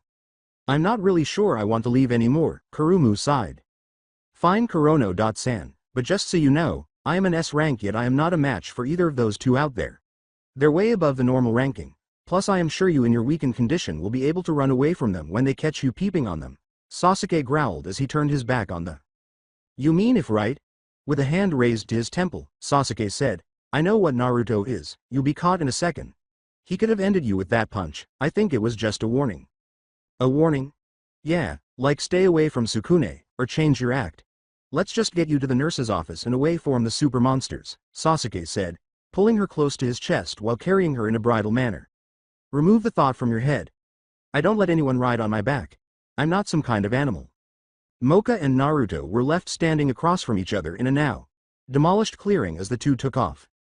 A little breathless, the former said, "Waking me up and working me so hard already, such a taskmaster." Naruto cracked his knuckles and said, "You know you like it," before cocking his neck to the side and slamming a bat that had flown too close to him. "I never said that I didn't, but come here. I'm feeling a little tired. Unlike some, I cannot keep fighting at this level forever. My inner self doesn't train this body at all," she said as she ran a hand through her hair, flicked it behind her, and bit her lower lip. "You've gotten weaker, Mocha," he said, stopping in front of her. She had never really been able to take in the height difference during their fight, but now she was only up to his chest because his body had expanded during his transformation. The larger male crossed his arms over his chest and grunted slightly before moving forward, the chains around his chest rattling with his movements. "The pink me barely uses her energy at all, letting it shrink over time, while you get to constantly use yours because of the different seals. Of course I'm going to grow weaker. But that doesn't matter, right?" she said as she moved closer to him, just inches from his chest, waiting to hear what he had to say. Putting an arm around her waist and raising her to eye level while her legs bound themselves behind his back to hold her in place, Naruto grinned ferociously and said, "I'll protect you, Mocha, now get your strength back." "Don't tell me what to do, fool," the Silverite said, narrowing her eyes at the blonde. Despite this, she sank her fangs into his attractive neck and let out a little moan as his flaming blood raced down her tongue. She was regaining energy at a rate she didn't believe could be achieved by simply consuming blood. Finding some degree of self-control, Mocha withdrew from the delicious neck and gazed at the blue eyes that were observing her with affection. "Something about your blood is different," she said, although it was not the first time she had ever drunk his blood while he was using his powers. "With all the seals in place, my blood is divided. Once the first seal is removed, they slowly start to join. At second release, my blood is still partially divided, making it less effective. Only when I release all 3 stages do I get the full strength behind my blood. Which means until then, you will just have to suffer with this impure concoction," Naruto responded without lifting an eyebrow. "I'll manage, for now at least. But I think we both know that I deserve a taste of your true form when you have it under control." Mocha leaned up and brushed her soft lips over his cracked ones. It was thrilling to feel the roughness of even one of his softer parts against her, like tasting a forbidden fruit. "Oh, and why do you deserve that?" "Because I put up with a brash and brutish man like yourself," Mocha said, grinning as she felt his warm breath rush over her lips, sending tingles through her body as she struggled not to claim what was hers. "However, do you manage?" The irony was so strong that it was almost obvious. She returned his whisper. Believe it or not, my dear Naruto, but I was graced with more than just my good looks and charm. Thankfully, patience and understanding are such things. Before deciding they had had enough and covering his lips as she felt his arm tighten around her waist and pull her in closer. As her tongue aggressively probed his mouth, tracing its thin muscle along his sharp teeth, she inhaled his aroma. At first, the taste of raw meat and stale smoke would have turned her off, but after spending so much time with him as children, she had come to enjoy it. Its peculiar combination was soothing. Now that she was aware of what he had been drinking while he was up on the roof doing who knew what, the faint taste of coffee caught her attention. The blonde felt the heat radiating from his hand and slapping against her pale face as his free hand reached up and cupped the side of her face. I have decided that we need to spend more time together, like this, she said, running a hand through his hair and kissing his forehead. The pink me doesn't understand us, she said, breaking away and leaving a tiny trail between their mouths as she rested her forehead against his, closing her eyes in contemplation. Well, she does not know me, nor you, Naruto said as he leaned forward and nibbled gently on Mocha's neck, taking in the herbs she had used to clean herself this morning. She groaned as he sank his fangs a little deeper, almost piercing the skin. With a tiny hiss, she withdrew and pressed a finger to his lips before swaying it back and forth. Naughty, she said, leaning back and putting her arms around his neck tightly. We should part here before you lose control of yourself. While he felt her tighten her hold on him as a silent warning, Naruto teased, I don't think I have any issue of that, Mocha, adding, but I think you still have homework to do, and need to catch up on some sleep. Mocha put one arm around his neck to keep her from falling to the ground, and then she tapped his supporting arm with her other to signal him to put her down. Don't make me wait so long next time, okay? She asked, smirking and dusting herself off after he reluctantly watched her step away. It was a genuine smile, not the arrogant one she usually had. She quickly retrieved the rosary from the pocket of her skirt and fastened it back to the chain, allowing the other Mocha to take over. In order to prevent her from getting dirty from falling to the ground, Naruto moved forward and caught her. With a small sigh, he picked her up bridal style and turned to go to the nurse's office, grinning down at the rosary and saying, I'm the one that's still waiting, Mocha. With a little growl, Sasuke pushed Kurumu down onto the bed once more. The succubus insisted that she pay him back for saving her life. In terms of sex. She even went so far as to say that if she didn't, her family would be ashamed. In actuality, though Sasuke knew better, it was because she was attempting to use his power to aid in her recovery. At least that's what he claimed it was. When she began to complain about the heat and removed her sweater, even letting her barely finished shirt air out, he wasn't even particularly shocked. Fortunately, this came to an end when Naruto entered the room while still partially released and the doors were pushed open. Kurumu froze, as if he thought that if she remained motionless, he would forget that she was in the same room. Her strategy appeared to be successful, as he passed her by, put the now pink-haired Mocha on one of the beds, and raised an inquisitive eyebrow at Sukune, who laughed sheepishly at what had transpired. Without even turning to face the Uchiha, he asked coolly, Sasuke, have you made a verdict? The teen grinned and said, she's decided that she wants to make it up to us by looking after Sukune and Mocha if the two of us are ever called away for something. He trusted the blonde to take full responsibility for Kurumu's attempted attack. The succubus widened her eyes in shock when Sasuke said that, but she wasn't foolish enough to miss that they were talking about her. At this point, Naruto turned around and cautiously eyed her, asking, is that so? She nodded rapidly and said, oh, of course, I understand that what I did was wrong. Her initial shock gave way to fear. After a brief moment of playing with the chains around his chest and moving to a nearby chair, Naruto nodded slightly. His body began to shrink and his hair grew shorter, but it only took a few seconds for him to return to normal. Good, he said, rubbing at the bite marks on his neck as they disappeared. I would hate to have to kick your ass again, Kurono-san, the succubus said, seemingly unconcerned about how casually he spoke about her recent humiliating defeat while wearing his shirt and vest, concealing his impressive build. To the best of his ability, a single red streak remained in his hair, hanging down near his left eye. Before lighting the cigarette, he walked over to the broken window, took a step outside, and took a stick out of a silver case and placed it on the edge of his lips. That's when Naruto's homeroom teacher entered the office and sighed wearily at the blonde. He wasn't technically breaking any laws. It was made very clear that smoking was not permitted in the school's hallways. Observing his levitation outside a window, he was secure. I have a letter for you, Uzumaki-san, she said, holding up an envelope in her right hand and placing her left on her hip. Well, it seems you boys have an idea of what is already inside, she said, turning it around to reveal an ink ceiling that Sasuke hadn't seen in a long time. Should I just set it down on this table? Thoughtfully, Naruto said, Sasuke, please fetch the letter from Nekonomiya, sensei. If it had been anything else, the younger Uchiha would have objected to the blonde controlling him. However, even he was aware that this was a significant issue, so he reluctantly reached for the letter that Nekonomiya now appeared afraid to be holding. If only she had known. He then quickly handed it to Naruto, who examined it carefully for a short while before tearing open the seal and reading its contents with his eyes, his brows twitching as his lips pressed into a thin line the further down. It looks like I'll have to leave the school for a few days, he said, holding it up in the air and clicking his fingers to burn the parchment. Uzumaki-san, you can't just up and say that you need to leave for a few days, there are rules and No, sensei. When I return, you can gnaw me out. However, this isn't really a discussion because I'll be leaving school in a few hours. Naruto took a long drag from his cigarette and let it out in a long sigh, saying, this is going to be beyond troublesome. I am just telling you so that you can prepare to mark me as absent for a time, he said. Just make sure you don't get your head stuck up in the clouds, Naruto, or I'll have to beat some sense into you when you get back, said Sasuke, who took the cue and scowled. Naruto took another long drag to finish his cigarette before making it disappear. He exhaled a much larger cloud than one might anticipate before entering the room, cutting his wrist with a scalpel, draining a good amount of blood into a nearby cup, wrapping it, and placing it in the refrigerator. He turned on his heels and gave Sasuke a knowing look before saying, I'll be back in a week or so. Sasuke crossed his arms over his chest and sighed as the blonde leapt out of the window and disappeared toward the portal that left the school grounds. It seems like there is no rest for you, is there, Naruto?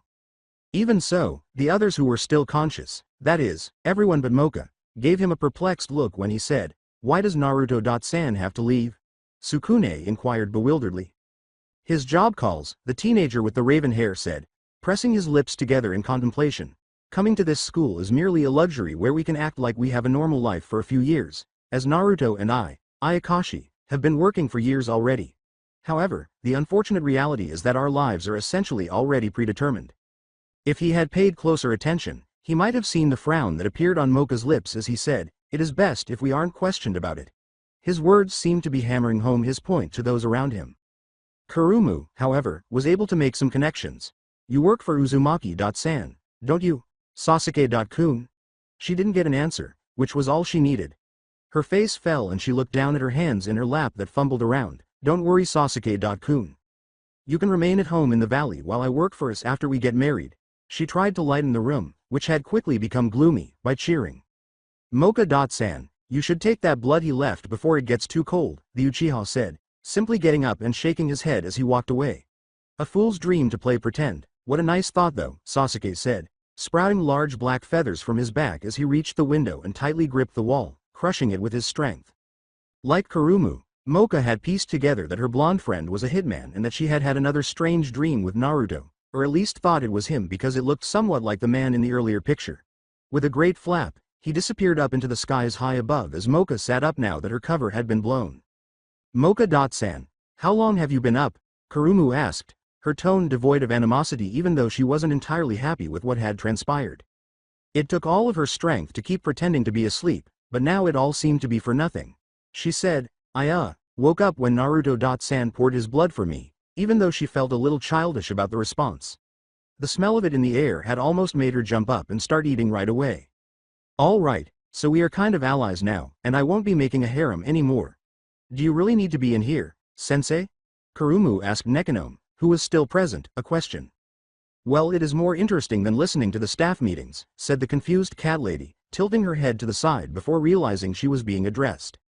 An umbrella was held up above the man as rain began to fall around him, and the moon had already risen high into the night sky as a well-dressed blonde stood outside a reputable hotel.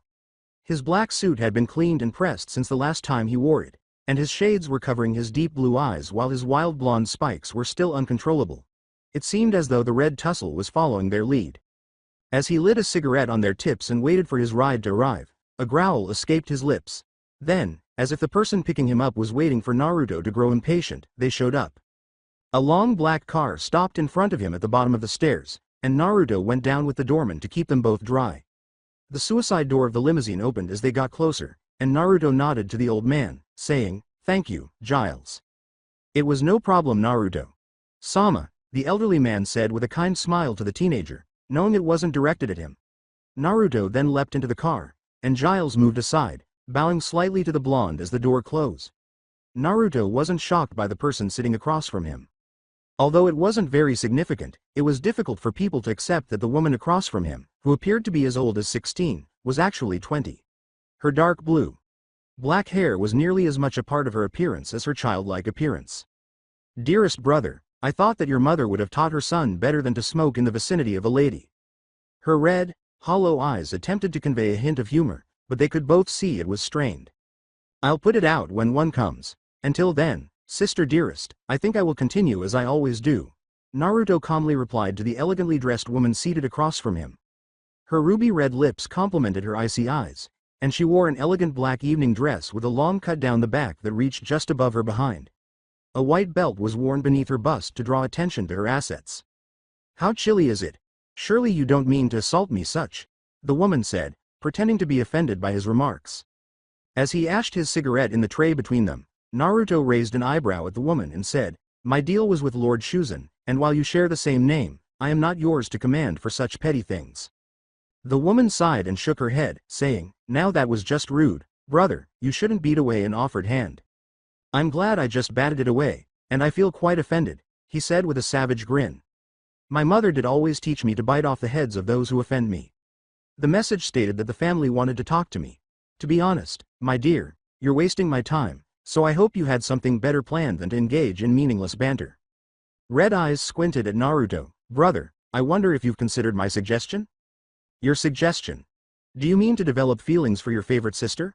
I still have no interest in your games, the blonde mused, to which the woman gave a stern nod. The blonde calmly replied without missing a beat, My reasons for doing these things have been clear since the day that I started, as he threw a big cloud of smoke straight at the woman, who just scowled at him. The woman whispered, Your scent is stronger, her tongue slipping from her mouth and snaking savagely along her lower lip. Has someone been feeding from you? I haven't abandoned the rules, only Mocha. Naruto rubbed the same spot where Mocha fed from him each time, and even though it had long since healed, it was still easy to feel, at least for him. Does this matter? I play to them ever so sharply, sister. No one outside of the Shuzen family is to taste me. I want my husband to be delicious, but father would be happy to have you as his son. The blonde stopped her by putting a finger in front of her head. Who gets Tsujigen? 2. So much so that I find it difficult to separate myself to attend work, she said, baring her fangs a little. Moon-crushing dimensional sword, she asked, her teeth clenched. He saw her shiver a little as he growled, Would you like to test the theory, or will you be willing to sit down calmly?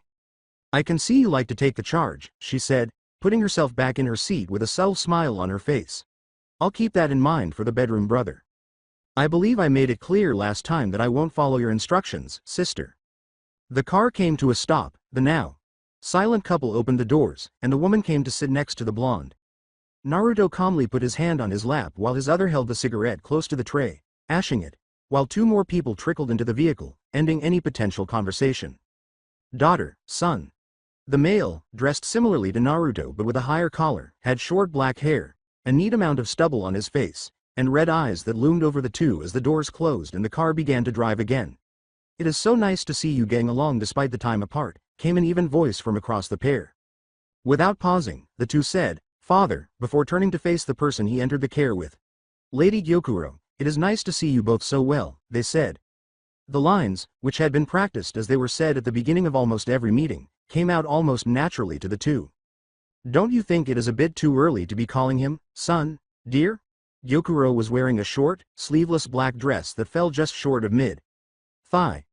Her light blonde hair was held up by a rosary hair clip, allowing everyone to see her violet eyes, which seemed almost displeased to be seen with the two across from her. She almost spat the word out, as if it didn't taste good. Issa continued to study Naruto without looking at his eyes. I do not see why. He was able to obtain my permission and trust, not to mention he will be married into the family once Mocha reaches 18, he said calmly, which annoyed Naruto a little because, although it was true, everyone had agreed on it at the time, and Naruto had no idea what it would take to gain his father's trust. All I'm saying, sweetheart, is that 3 years remain until then. Gyokuro responded calmly, what if something were to happen? We shouldn't get his hopes up or become too comfortable with such an idea. The person sitting next to Naruto said, I do not believe that to be an issue. Issa's eyebrows lifted slightly in curiosity at this. Oh, and why is that, Akua? If there is a falling out between them, I will cure my brother's ill heart by showering him with love, father, said the now named Akua, gently placing her hand on Naruto's lap. Brother could only have been improved if he had been a vampire, as you have stated. Despite being a hybrid of two Iyashi breeds, each of them is extraordinarily powerful. As a Shuzen, it would be my privilege to win his heart and ensure that he becomes your son. Issa smiled slightly and said, "Thank you for the idea, Akua, but I don't think that's necessary." Here, Naruto would not allow Mocha to suffer any harm. In the ashtray between the two groups, Naruto put out his cigarette and said, "I would sooner see the world burn than let any harm or foul come to your daughter's head, sir. I was under the impression that Mocha-chan left because she wanted to be able to live with humans." Gyokuro scowled as Issa nodded in response. "Wouldn't there be a problem between the two of you if you were to, as you say, see the world burn?" "I think you misunderstood, Lady Gyokuro. I never stated which world I would destroy," he said, his dry lips pressed into a thin line. "However, if we follow your line of reasoning, I would not hesitate to be removed from her life in order to ensure her safety if it came to that." As Akua and Issa nodded in agreement with Naruto's statement, "It would seem that the hands that shield my daughter are as strong as I remember them." Gyokuro clenched her teeth. "Your words do me great honor, sir," Naruto said, pulling a packet of exquisitely crafted cigars from his jacket pocket. "Will you join me in smoking one, father?" "Cuban? I wouldn't offer you anything less." Issa took one from the packet, chopped off the tail, put it in his mouth, and had Gyokuro light it for him. The same thing happened on Naruto's side of the car, but with Akua grinning at the blonde's cunning play. Naruto knew how much Akua and Gyokuro detested the smell of smoke, so it was only natural for him to take advantage of every chance to blow as much of it out as he could. Including Issa in his play was a very neat move because neither woman would dare speak negatively about him. "It tastes a little different," Issa said, rolling the taste around in his mouth while raising his eyebrows in confusion. "Good but different." "I'm happy you're having fun, Dad." As he closed his eyes and rolled the smoke around in his mouth, feeling Akua put her arm around his own, Naruto said, "Even though you are a busy man, father, and not that I do not appreciate you coming all this way to see me, you must have other things to do. I had the supplier soak the leaves in human blood before drying them in the hopes of enhancing their flavor for you," Naruto said. "Therefore, may I ask what the job entails?" "That is true," Issa sighed, taking a folder from his suit. "You and Akua are supposed to do this tonight. Apparently, some unwanted people are beginning to move around. I need them to disappear," he said, passing the folder to Naruto, who accepted it with gratitude and opened it on his lap while the woman next to him looked over his shoulder to see what was inside. "I do remember our agreement, Naruto. Though these movements were not in either of our plans, I do hope you can understand what this would mean for us." "They don't learn," Naruto said, squinting at the paper in front of him. He handed Akua the folder, who pouted a little at not being able to rely on him while she read. "I don't understand why Akua will be joining me, or is that to avoid drawing attention to me at this dance we're going to?" "That's right." While Naruto genuinely only enjoyed the disgusted look Gyokuro was giving them all, Issa said firmly, "Using your normal partner may have dragged attention towards yourselves." His tone relaxed as he seemed to enjoy the taste of the cigar. "However, are you certain that we can't just drop brother in and have him reveal his true form? This does seem to be interesting, and I can see why you would partner us together, father," Akua said, grabbing everyone's attention. Upon seeing the dead stare she got from everyone in the car, Akua gave a slight chuckle. "I was jesting. That would bring us far too much attention." Naruto thoughtfully closed his eyes, saying, "No. The drawing attention part, not the transforming part," he corrected himself after noticing the other's shocked expressions. "That actually isn't such a bad idea. One of us will deal with the guards and secure the doors while the other attracts the attention of the party. A straightforward diversion that should ultimately simplify things." "This is our stop," Issa said, nodding as the car came to a stop. "I eagerly await your report. The cigar is nice, too. Could you tell me who you bought it from?" The two people seated across from Naruto moved out of the car and into the waiting umbrella as the door creaked open, saying, "It will be added to the report, sir." "Have a nice night, sir." "You to my children," Issa said as Gyokuro took his arm and they approached the somewhat imposing manor. When the doors closed behind them, Naruto glanced at Akua, who gave him a cheeky smile. "There is still 3 hours before we approach the hall. I can think of more entertaining things we could be doing to pass the time, brother." "Wake me when we arrived," Naruto said, closing his eyes as though he was ignoring her. After removing the cigar from his lips, he took out a silver tube and dropped it inside, tightening the lid to stop the oxygen. The blonde's attention was focused on Akua, who was holding a picture of their targets as if it were a pointless task, as flames roared around Naruto as he stood in the large hall. After slowly looking around the room, Naruto came to the conclusion that, "He isn't here, sister. Maybe you made a mistake when you sealed up the exits?" It is possible that he was never here to begin with, she said, acknowledging that Naruto hated to fail and that in his current form he could challenge her without the fire all around them. Now that he had the advantage, she was not overconfident enough to tempt him in such an environment. She would have made some clever retort earlier, before all the fire and the blonde going deeper into his seals, but she knew better. It is possible that he was never here to begin with. With his hair flicking around in the fire and 2 seals removed, the blonde turned, his slit eyes boring holes into the woman. He claimed that the majority of the Ayashi were A ranks, with only 1 or 2 lower class S ranks, and that he was here when I arrived. The Ayakashi were writhing in their human form, trying to avoid Naruto as he stepped forward and picked one up from the ground. Naruto exhaled, releasing a lot of steam, and lifted a plump male by the scruff of his neck. "Where is your boss?" As the hall surrounding them began to collapse from the flames, they spoke in a tone that was almost bored. The man appeared to tremble more as he attempted to conceal the information, gritting his teeth on the already short fuse that Naruto was holding. He formed a fist with his free hand and extended a single finger, letting it glow white with heat, tracing it along the pudgy man's arm. They all heard the sound of his skin melting upon contact, which was immediately followed by the man's scream. All right, I'll tell you, just stop, please. There is a system of tunnels under this hall that you couldn't have known about, Naruto said, removing his finger from the man and waiting for him to catch his breath. He most likely fled into them as soon as we learned that the guards were missing. That made the blonde turn a curious glance at Akua, who quickly averted her gaze. The fiery blonde gritted his teeth and narrowed his eyes at the man he was holding. And if I wanted to follow him? Under the stage. It's directly accessible through a trapdoor. The man's words were interrupted when Naruto stabbed his hand through his head. Even though it's locked, I was planning on using it to escape my cell. Had it not been for the heat of his body at the moment, the blood would have evaporated before it even touched him, leaving Naruto with a deep scarlet. As he tossed the body aside, he heard the cries of the other people who were still trapped in the room as they ran from the blonde and his partner. I don't think a lock will be a problem, he said. Everyone who encountered Akua was aware of her brutality, but at moments like these, she was grateful that she and Naruto were no longer at odds, aside from verbal ones, that is. His development was unsettling. What had he been up to since he last retaliated against her while residing at the manor? She watched as they moved away from the groups of Ayakashi that Naruto's flames swiftly engulfed, leaving only ash. There would be no real way to identify anyone, which made their job even easier. Cleanup was always difficult when there were a lot of bodies, but at least he appeared to be much more in control than he used to be. Since the blonde had only really asked her to do one thing, and even then she had missed an escape route. Though it would have been nearly impossible to find it without already knowing where it was. Admitting that the blonde hadn't exactly needed her help in this was somewhat hurtful to her pride. She watched with interest as Naruto burned down the stage with a heated glare. As their lives came to an end, they ignored the cries of suffering from those around them. This was business, and the Shuzen didn't like people who tread on their toes. When they entered against her family, they signed a fate similar to this, perhaps with less fire. She had to admit, it was difficult to tell at that angle that it had once been a door. He just stood there, staring at her as if he expected her to go first, and she raised an eyebrow as if to silently ask him what he wanted. If the tearing of metal assaulting her ears was any indication, Naruto had found the locked door. Go ahead. I will clean up this mess, he said calmly, but she could see the way his lip curled as he spoke.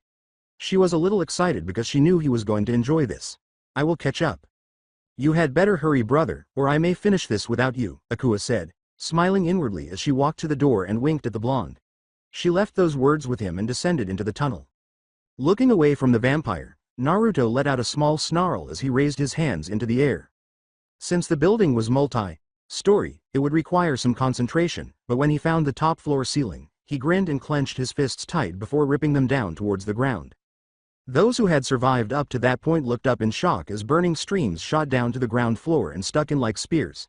However, it appeared as though they were simply moving ahead of the pack, as the ground floor ceiling broke apart in less than a second later, revealing an innumerable of them mixed in with the heavy debris. After saying, "There can be no witnesses," he got up and descended into the tunnel, only to discover that Akua had already disappeared from view. The building above him had collapsed, and the burning rocks and still billowing flames were merely a precautionary measure in case his spears had somehow failed to kill someone. Naruto took a step forward, causing the tunnels to come to life as his footsteps left a flaming trail behind him. Pushing off of his back foot, Naruto swiftly shot into the air, flying down the tunnel at a high speed while destroying it behind him.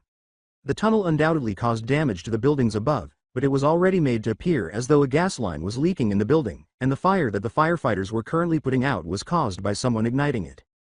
As if in response to his thoughts, the room opened up, revealing a large number of jeeps with mounted turrets all pointing to the center of the room where Akua stood. Their target was laughing at her, apparently believing that his trap would work. He only needed to keep up this pace, and he would catch up to Akua in a matter of moments.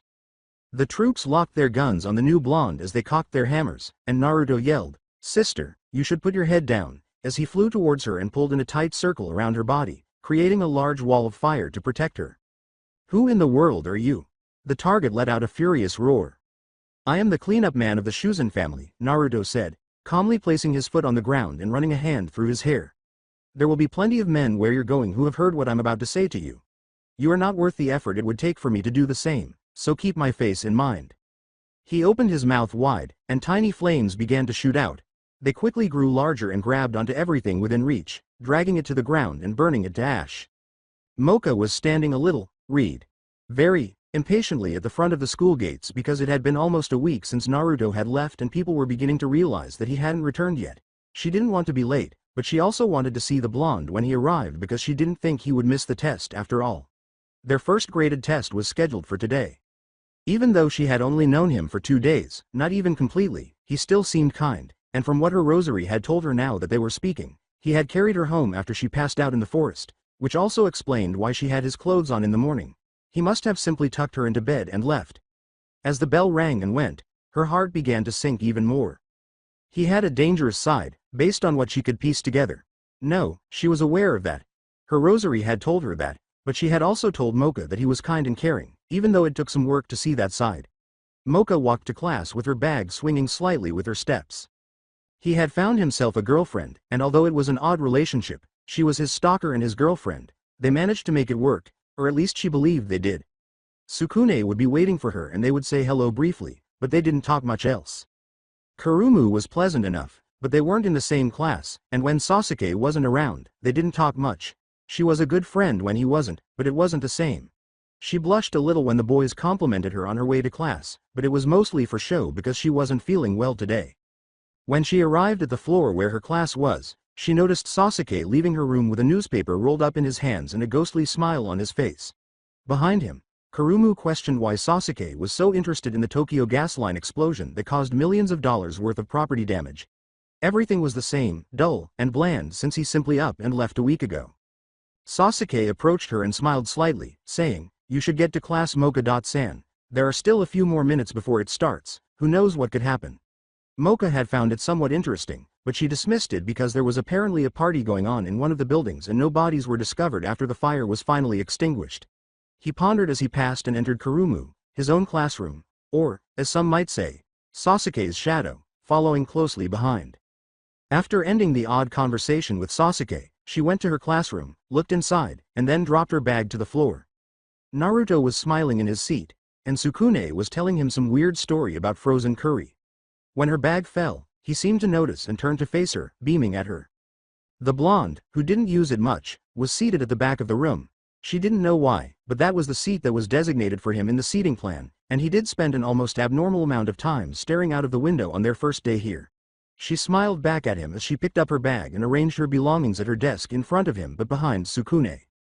"It's good to see you again, Naruto," she said, dropping the san suffix because it seemed like they had known each other for years, at least according to her rosary. She turned around in her chair and noticed the strange red lock of hair. Had it been there before he left? She knew it was definitely there when he started using his power, or was he using it now? No, his body seemed much too small to be using it now. He scratched sheepishly at the back of his head and said, "It's good to be back, Mocha. I should be around for longer this time.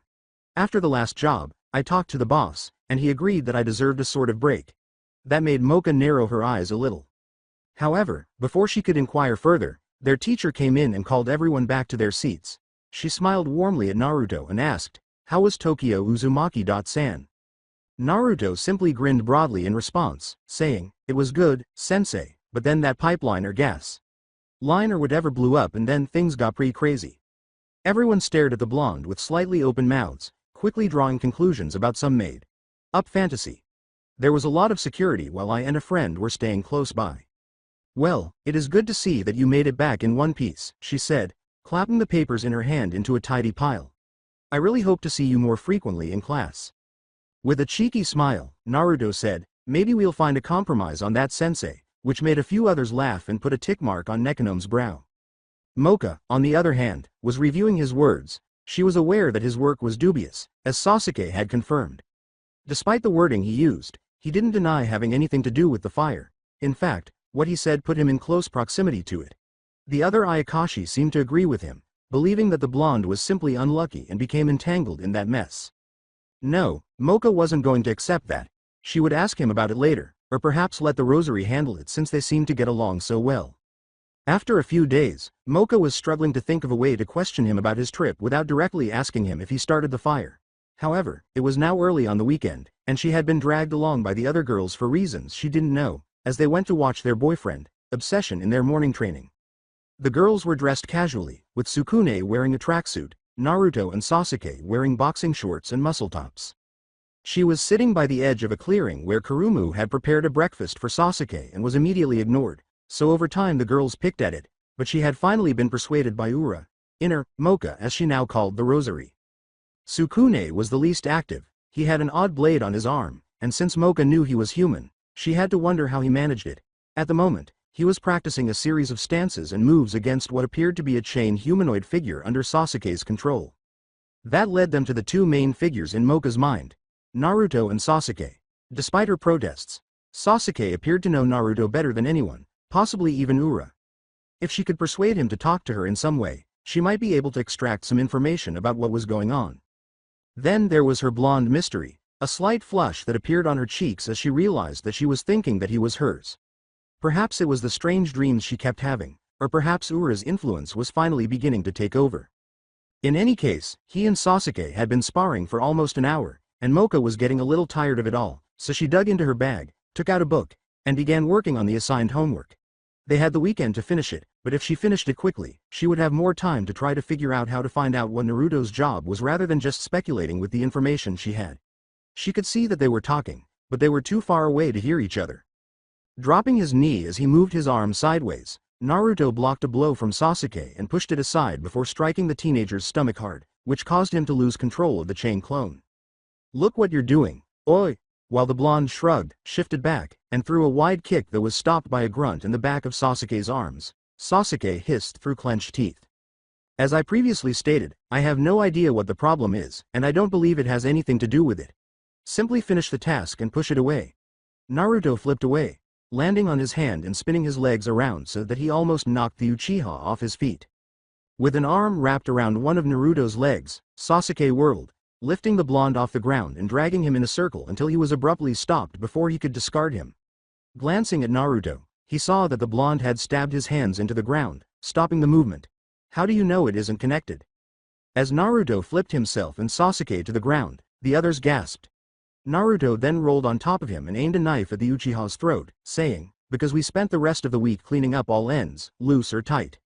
Knowing that Kurumu was going to start running again, as she had done the previous few times, Sasuke coughed up a little blood but quickly held out his hand to stop her. Naruto bit into his thumb, drawing a small amount of blood out before dripping it onto the Uchiha, who pushed Naruto off of him and got to his feet. Does working with her make you feel agitated all the time? Sasuke pondered as he extended his body, already sensing the minor wounds he had easily healed.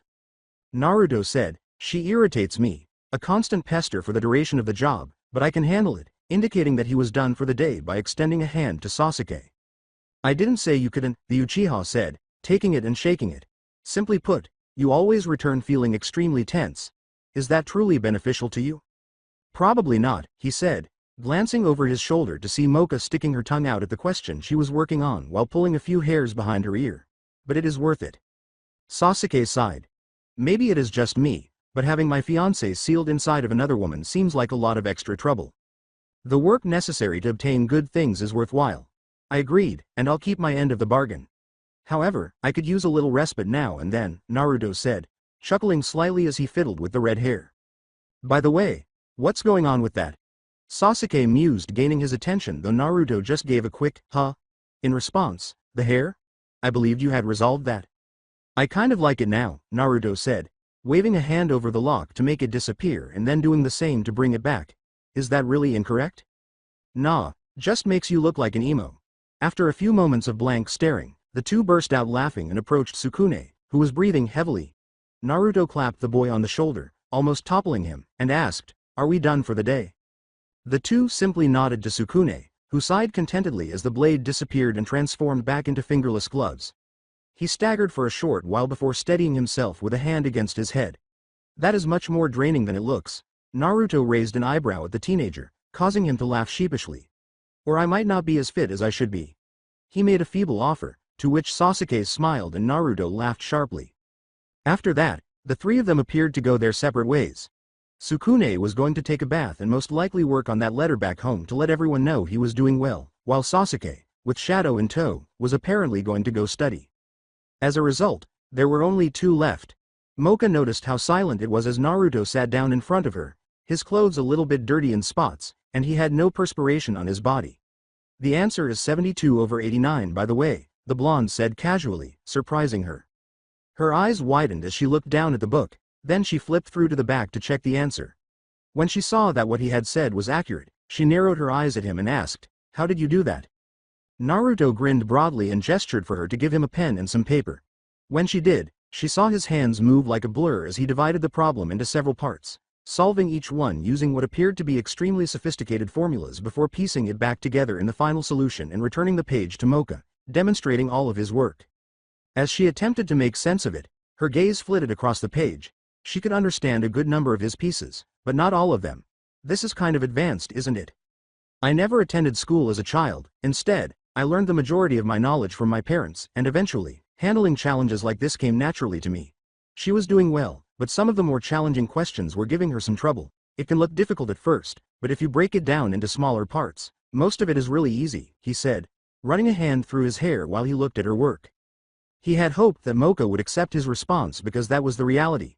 He shuddered inwardly, recalling how his father was history and his mother taught him math. It was just better that way. He pointed to the newspaper that appeared to be protruding from Mocha's bag and asked, "Is that today's?" N.No, it is just something I'm working on. He watched her stiffen as she attempted to conceal it. However, her efforts were in vain, as Naruto was able to take it from her. He laughed to himself as he opened it and saw a large image of a burned out area. I can clarify. What needs to be explained? The location was set on fire, correct? Or do you believe that it was done by someone? His lips twitched into a small smirk as he watched her try to fumble with around for an excuse. You think I did it? As he handed the paper back to her, she froze in place, making him laugh. Then, like a robot, she took it from him and put it in her bag while observing him sit down with that devilish smile. I'm not sure. Although you were present at the time and, from what I understand, your work is rather dubious, I would like to claim that you had nothing to do with it. Mocha's smile vanished as he said, I guess I just want to know what my friends are doing. Do you really want to know? He asked, giving her a slight nod. He was relieved that she took her time answering, as it appeared that she was actually considering her response. She then nodded her head slowly, which made Naruto fish around in his white jumper that he had thrown aside earlier when he and Sasuke had begun. He took out his silver case, put one of his cigarettes in his mouth, flicked his fingers, and a flame appeared on his index finger. He lit the cigarette with it, rolled the flame around in his hand, then threw it lightly into the air, creating a tiny bird that flew up and exploded, showering them with tiny embers. Can I ask why at least? He asked, as she slowly moved to sit back down opposite him. He didn't need to tell her anything more because his actions seemed to tell her everything she needed to know. It raises the question of why I did it, or why was it required of me? After giving them some thought, Mocha concluded that they were nearly identical. Well, the second one? That's easy because they intended to disrupt a portion of my employer's operations. By doing this, they intended to initiate a minor altercation with another group of Ayakashi, which might have revealed our presence and drawn humans into our conflict. A bad first impression would result from that, wouldn't it? Naruto asked in a rhetorical manner. Mocha nodded slightly and said, What ab? Avoid asking that.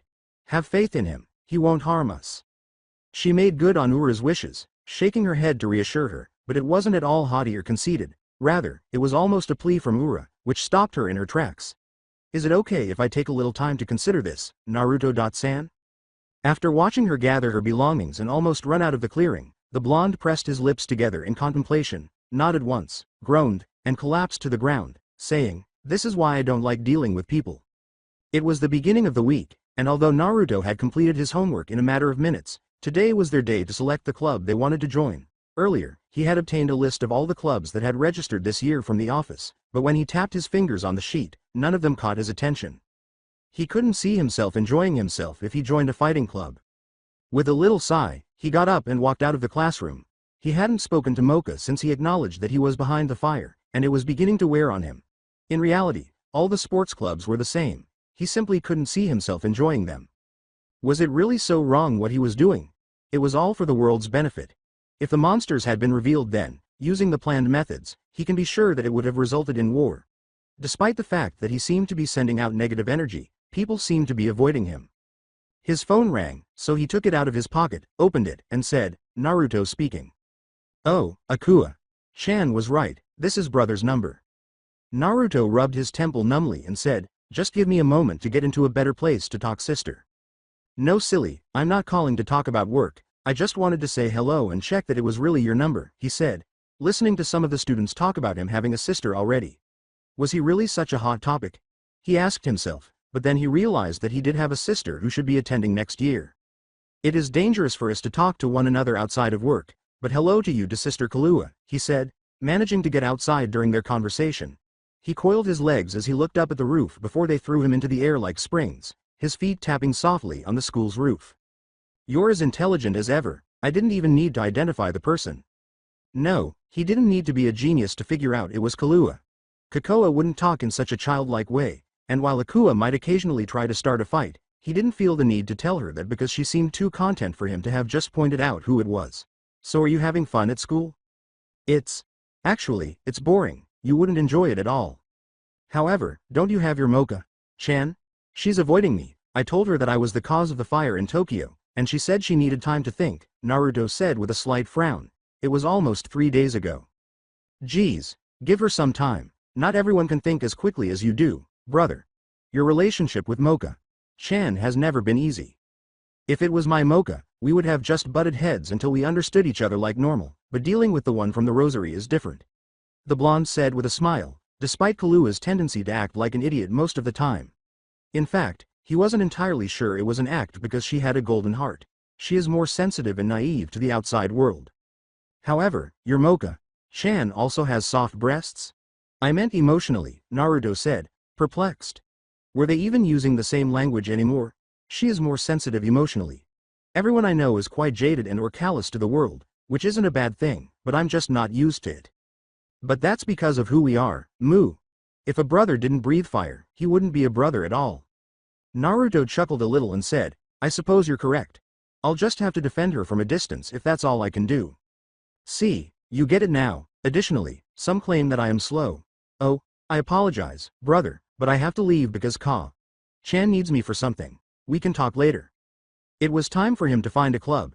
"Talk to you soon, Kahlua, and thanks," he said, closing the phone and turning to face the stalls that were strewn all over the grounds. Mocha scowled as she browsed the stalls. She was so excited that she left class so quickly that she lost everyone, and she felt guilty about simply abandoning Naruto. She also couldn't find the confidence to talk to him since he claimed that it was necessary because it could have resulted in war, but she couldn't think of a single reason why he would do this. Was it for money? Did he enjoy it? He didn't seem to need it, so perhaps he was doing it to maintain peace? She was in the middle of the aisle when she heard that the swimming cubs had all apparently been frozen. She shook her head, wondering how that could have happened, and then felt someone grab her roughly and cover her head with a bag while gagging her. She struggled for a while, but it didn't seem to be helping because she had very little strength in this form. Then something struck her, and she closed her eyes. She found herself in a dimly lit area with the gag still in her mouth, but she could see that there were people talking nearby and that they weren't human. One approached her, his muscles appearing to tear through his leather like sin, and he had big horns protruding from the top of his head. "Ho-ho, look how scared she is, Lijen." Mocha attempted to move away, but she was strapped to the chair and couldn't even avoid him as his poultry breath attacked her nose. "Tch.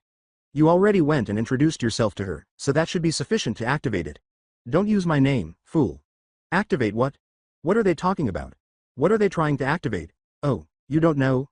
You're obligated to a significant other. He is aware of your fear and will come to you if you begin to panic." A nearly skeletal man with a covered face approached and flicked at her wrist, where her Naruto bracelet was. Were they truly attempting to attract Naruto here? If so, why? He pulled up a finger that appeared to change into a long blade. See, we're not your average Ayakashi, like your boyfriend. We work for a special group, but see, because my partner showed you his face and said my name, we're going to have to kill you now, he said. When that happened, Mocha tensed up, and then a wall of flame erupted around her, pushing the others away. It flickered, died down, and revealed the back of a blonde man in front of her, whose hair appeared to flicker like fire. He turned to face her slowly and grinned weakly, saying, "It appears that I was in time. They didn't hurt you, did they, Mocha?" Naruto? She was perplexed. The red hair and the bone structure were the only things that allowed her to make a guess. This is my second release state, or half of my power, half. His clothes were torn and covered in blood, which appeared to be splatters from other people rather than himself, and it felt like he could crush people with just his presence. I am OKB. The man Lijen began, so sorry to break up this touching moment, but we have business with you. Naruto, the cleanup man of the Shuzen. You seem to have broken up a certain event, if you will. We really must reimburse you for this. The sound of cracking bones distracted her from her thoughts, and she turned to see Naruto clenching his fist. You touched Mocha. He worked for her father. But that meant that the fire was caused by her father. What kind of business did her family carry out? You gave up your life with that one move, regardless of your motivations, he said as he quickly advanced and closed the gap. Much more quickly than Lijen had expected, judging by his startled expression. Butch got her. Before the fist covered in flames pierced his chest, he let out a scream. Butch, who was assumed to be the bullish man from earlier, raised a massive sword and attempted to swing down, but he froze as the blade fell to the ground with a loud clang. Mocha turned to see flamed spears scattered across his body that shot out of the ground, turning both bodies to ash before being carried away by a light breeze. Naruto sighed slightly and cracked his knuckles once more. We tidied up the loose ends. However, it would make sense that there would be connections if they were a part of an umbrella group. I hadn't considered it that way. As his hair grew back to its natural length and shape, his eyes calmed and relaxed, his muscles retracted, the chains around his body reconnected, and he sealed himself up once more. He muttered to himself, I should report this soon.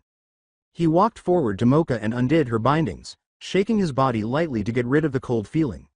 After he was finished, he stood and waited in front of her, expecting her to start screaming at him, but she just kept staring at him in disbelief. I apologize that the consequences of my work caught you off guard. He bowed deeply to her, saying, that is one thing that I never wanted. And he could not find the right words. She stood up slowly, stepping forward a little before making him stand up and putting her arms around him, the head resting on his chest, saying, I suppose I was already involved. You work for my father. I know you have your reasons, but I wanted to let you know that I get it. I don't, though, and I don't see why you need to murder people. However, Ura claims that she does, and I don't want you to continue keeping things from me. Thank you, Mocha. I promise I won't hide things from you anymore, he said, his larger arms encircling her petite frame. Good, Mocha said, nodding her head into his chest. When is your birthday now? October 10th. It was such an odd question, but it made the blonde smile. You employ fire. You're what kind of Ayakashi? Though it was against school rules, this question had been stuck on her mind since she met him. Leaning down, he whispered his answer into her ear, causing her eyes to go wide. Then that means that the Heia. Yes, he is my father. Well, that clarifies a lot. What does Ura mean to you?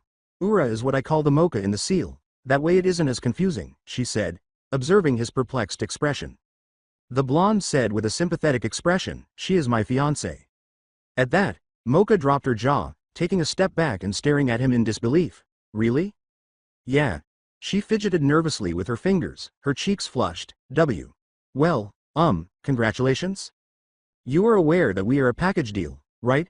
Stop screwing around and kiss him, claim him. I don't want people getting the wrong idea. He is ours. Ura joked from the rosary, making Mocha tense. Naruto? As Mocha leaned forward to examine her, the blonde raised a perplexed eyebrow at him. Yes? He was stunned when she lifted her hands, cupped his cheeks, and pulled him in for a kiss on the lips. Thank you for saving me. Naruto scratched at his cheek as he slowly recovered, saying, I'll always save you, Mocha. She took his hand lightly and nodded in response to his reply. Have you found a club yet? No, I didn't find anything particularly interesting. How about you? Well, there is one that I was kind of interested in. Sasuke got up from his seat and said, I picked this club because I honestly thought that this would be the last one that either of you two would choose. Sukune and Mizore, his girlfriend, appeared to have joined the newspaper club alongside Sasuke, Kurumu, Naruto, and Mocha. Additionally, this resulted in Naruto and Sasuke spending more time in the same room than was necessary. Last night, they spent most of the night on a conference call, and Mocha was aware of this since she was waiting for Naruto to finish. She was not at all pleased with the work that Naruto did, but she accepted it because Ura had told her that he had a good reason. Their leader was something that Naruto had read about. From what she had managed to discern, things were getting pretty nasty in the human world. He put some flyers on the table between the three sides and said, "Naruto, Sasuke, could you hang these up in the halls? He's their senior and a huge pervert, also known as the hentai wolf." Neither of them was particularly excited to be working on such dull tasks, but at least it was better than anything Sukune would be doing, so they accepted the papers without protest. That's what they believed anyhow, but when they came back, the story seemed to be different. Kurumu immediately hid behind Sasuke as he entered, and Mizore asked Sukune if her underwear wasn't good enough while she kept flashing him. Mocha was clinging to her skirt and trying to pull it down. Kurumu quietly exited, saying, "Jin. Senpai caught Sukune-san peering up our skirts." Sasuke's eyes narrowed dangerously, and a faint spark could be seen crawling across his skin. "How kind of Jin? Senpai to have caught Sukune glancing up your skirts." Despite the steady sparks that seemed to emanate from him, Sasuke said calmly, "I might have to show him my thanks." With a feral smile, Naruto said, "Yes, I think I agree with you for once, Sasuke. We should thank Jin. Senpai in earnest. I will make sure he is warmly received." His brow twitched as steam began to escape his mouth. As he passed everyone, Sukune began to laugh nervously and tried to reassure the two teenagers. It's okay, really, don't start a fight here, people could get hurt," he said, but his voice died in his throat when he noticed the expressions on their faces. D.Don, T hurt me? As fire and lightning merged into a flaming green mass, Naruto and Sasuke both raised their adjacent hands, forming a talon with their fingers. Jin's eyes widened in disbelief as he realized that these weren't low-tier monsters as he had assumed. Their strength was fully concealed, but he could sense the energy in that technique. He raised his hands and waved them gently while chuckling nervously. Boys, let's not let things get out of hand, okay? A boost? Calmly questioned Sasuke. Increase, perverts are bad enough, Jin. Senpai, but those that do not admit to the fact, and openly try to blame others for their own deed, they're the worst, Naruto retorted as the whirling mass doubled in size and tore apart the building's roof and ground. Jin. Senpai. The man turned pale as the girls asked in confusion. Kurumu could not feel any better because Sasuke was protecting her. Well, her honor, but it was still a part of her. But Mocha saw the expression in Naruto's eyes and knew that he wouldn't say such a thing unless he had proof, or at the very least, he firmly believed that to be the case. "I'm sure Jin. Senpai is sorry, Naruto-kun, and killing him over something like this is a bit much, don't you think?" she said as she approached Naruto slowly and put a soothing hand on his shoulder. Her smile was doubtful and feeble. "Yeah, Mocha is correct. I apologize. Let's all set aside our powers and start over, shall we?" As the sphere began to fade and the elements went back to their owners, Naruto exhaled deeply and a lot of steam emerged from his mouth. "If you try to spy on Mocha again, I'm going to eat roast wolf for supper, got it?" First impressions were said to be crucial, and Jin had just demonstrated to Naruto and Sasuke that everything they had learned about him was accurate, not to mention that he would gladly attempt to blame it on someone else. It goes without saying that it was a bad first impression, but then again, neither Sasuke nor Naruto made a particularly strong one when they first met. You should know that Mocha writes in cursive with a slight tilt to the left, just for future reference, Jin. Naruto said, his nose twitching as he looked up at the full moon above him. He had been called up here by Mocha, at least according to the note. "You came by yourself even though you knew that. You truly must be a fool," Jin said, extending his shoulders and advancing toward the blonde who had yet to turn to face him. "I thought the classroom's tiny display wouldn't have been sufficient to cause you to change your mind, but I'll tell you now, okay? I won't let you attempt to sat your carnal desires around Mocha. Prepare yourself," Naruto said, flicking the cigarette he was holding up into the air and repeatedly watching it flip as he turned. "You fool, I am a werewolf, an S-rank Ayakashi, and if it were Sasuke, I would be worried because those fallen angels are really nasty," Jin said, his body covered in fur as he tried to run forward only to have flaming spikes shoot into the roof from the cigarette, blocking his path. "Nobody even knows who you are, but you let Sasuke handle that attack earlier and gave it a little of your power to frighten me. Now that I can't even sense your techniques, I'm going to crush you." When he saw the blonde turn, a bloodthirsty grin on his face, he materialized behind Naruto, poised to attack. His hand sprang out and grabbed the one Jin was going to use to stab him.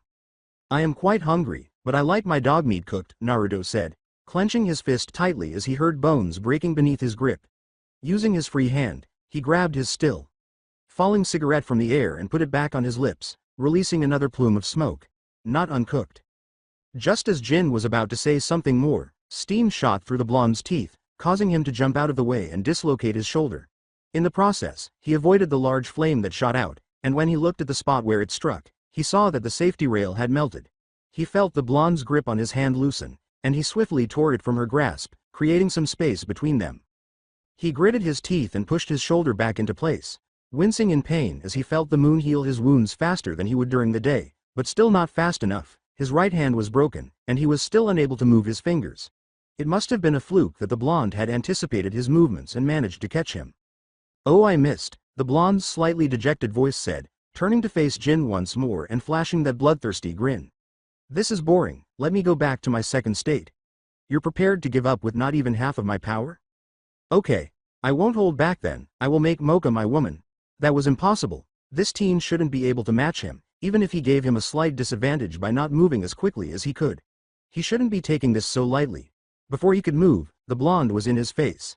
His hand was balled into a fist and he hurled it at Jin's face, causing the roof to buckle under the force of the impact. Jin then flew into the safety rail, denting it around his body. Isn't your owner keeping you on a leash, bad dog? Flames drew out of Naruto's mouth, licking the skin on his right hand as he drew it up into the air. The flames slowly moving to crawl up his arm and form a ball in his palm, compacting and condensing as its weight increased incredibly. Moo. Come on over and play with the dog. Let's play fetch. I even made you a ball. I thought that the other Mocha told you killing Jin was a bit much, Naruto? He said, dragging his arm back as he prepared to toss the ball and let it burn Jin away to ash. His fingers gripped the ball tightly, and Jin's eyes widened as the heat rolling off of it was so intense that it even distorted the air between them. With her long silver hair and piercing red eyes, Jin looks at the even more developed woman and snaps his head to the side. Naruto slowly turns his head to face her and says, Mocha. Mocha. Mocha? Have you returned to assist me, Mocha? Are you coming to tell me that you love me because you've finally come to your senses?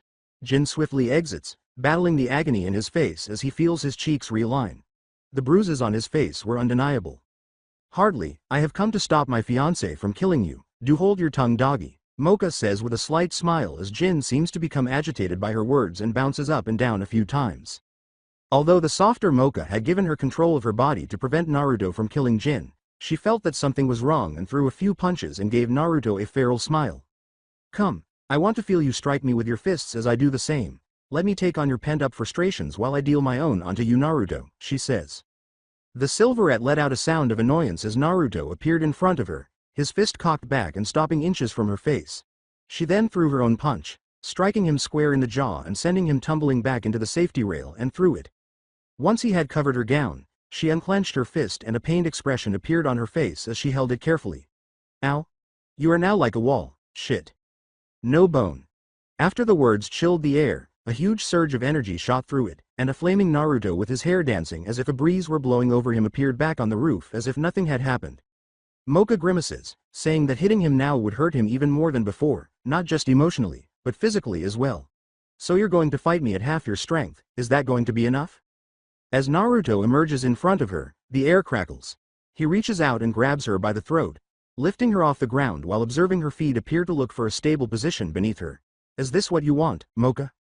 Giving up on trying to get to the ground, she tightly wraps her hands around the one holding her before putting her feet on his chest, snapping his fingers around her throat, and kicking him with all of her strength.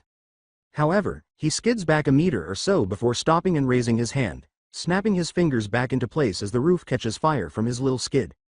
Jin is left staring with wide eyes, realizing that this creature, whom he had assumed to be weak, was overwhelming. The air was saturated, and even in the full moon.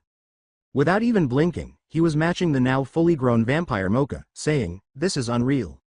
Yes. As he turned to see who it was, he heard a voice behind him say, like Mocha said, "This is half his strength and his emotions are mostly in control now, so at best I would say he is fighting a quarter of his normal abilities." Sasuke was standing on the dented railing, his wings spread wide, as if he were about to take off. "By the way, you're an idiot." Still in shock, Jin exclaims, "That's impossible. This overwhelming power can't really be half of his strength. You have heard of Uchiha Itachi, right? Sasuke says, clicking his tongue in frustration as he watches as Mocha kicks the blonde hard in the ribs, only for it to backfire and cause him to clamp his hand down on her calf and singe the skin. One of the most powerful Ayakashi to graduate from the academy in history, has anyone not? Even he is unable to take on Naruto 1 at full strength. I saw Itachi destroyed when Naruto lost control during a training session and spent months in the hospital. She is the only one he will listen to when he gets like this. Sasuke told the man as he watched his eyes widen in shock. In the end, we had to get Mocha to come and calm him down after locking him away in chains from hell. Mocha, who was now sporting an injured calf, was not having fun. She skipped to the side and bounced lightly on her feet as Naruto appeared. He then threw out a quick jab that connected with his cheek, and she winced as she felt the fractures appear in her hand. Sure, her fiancé was incredibly strong, but did he really need to make her feel as though she was slamming her limbs against a brick wall?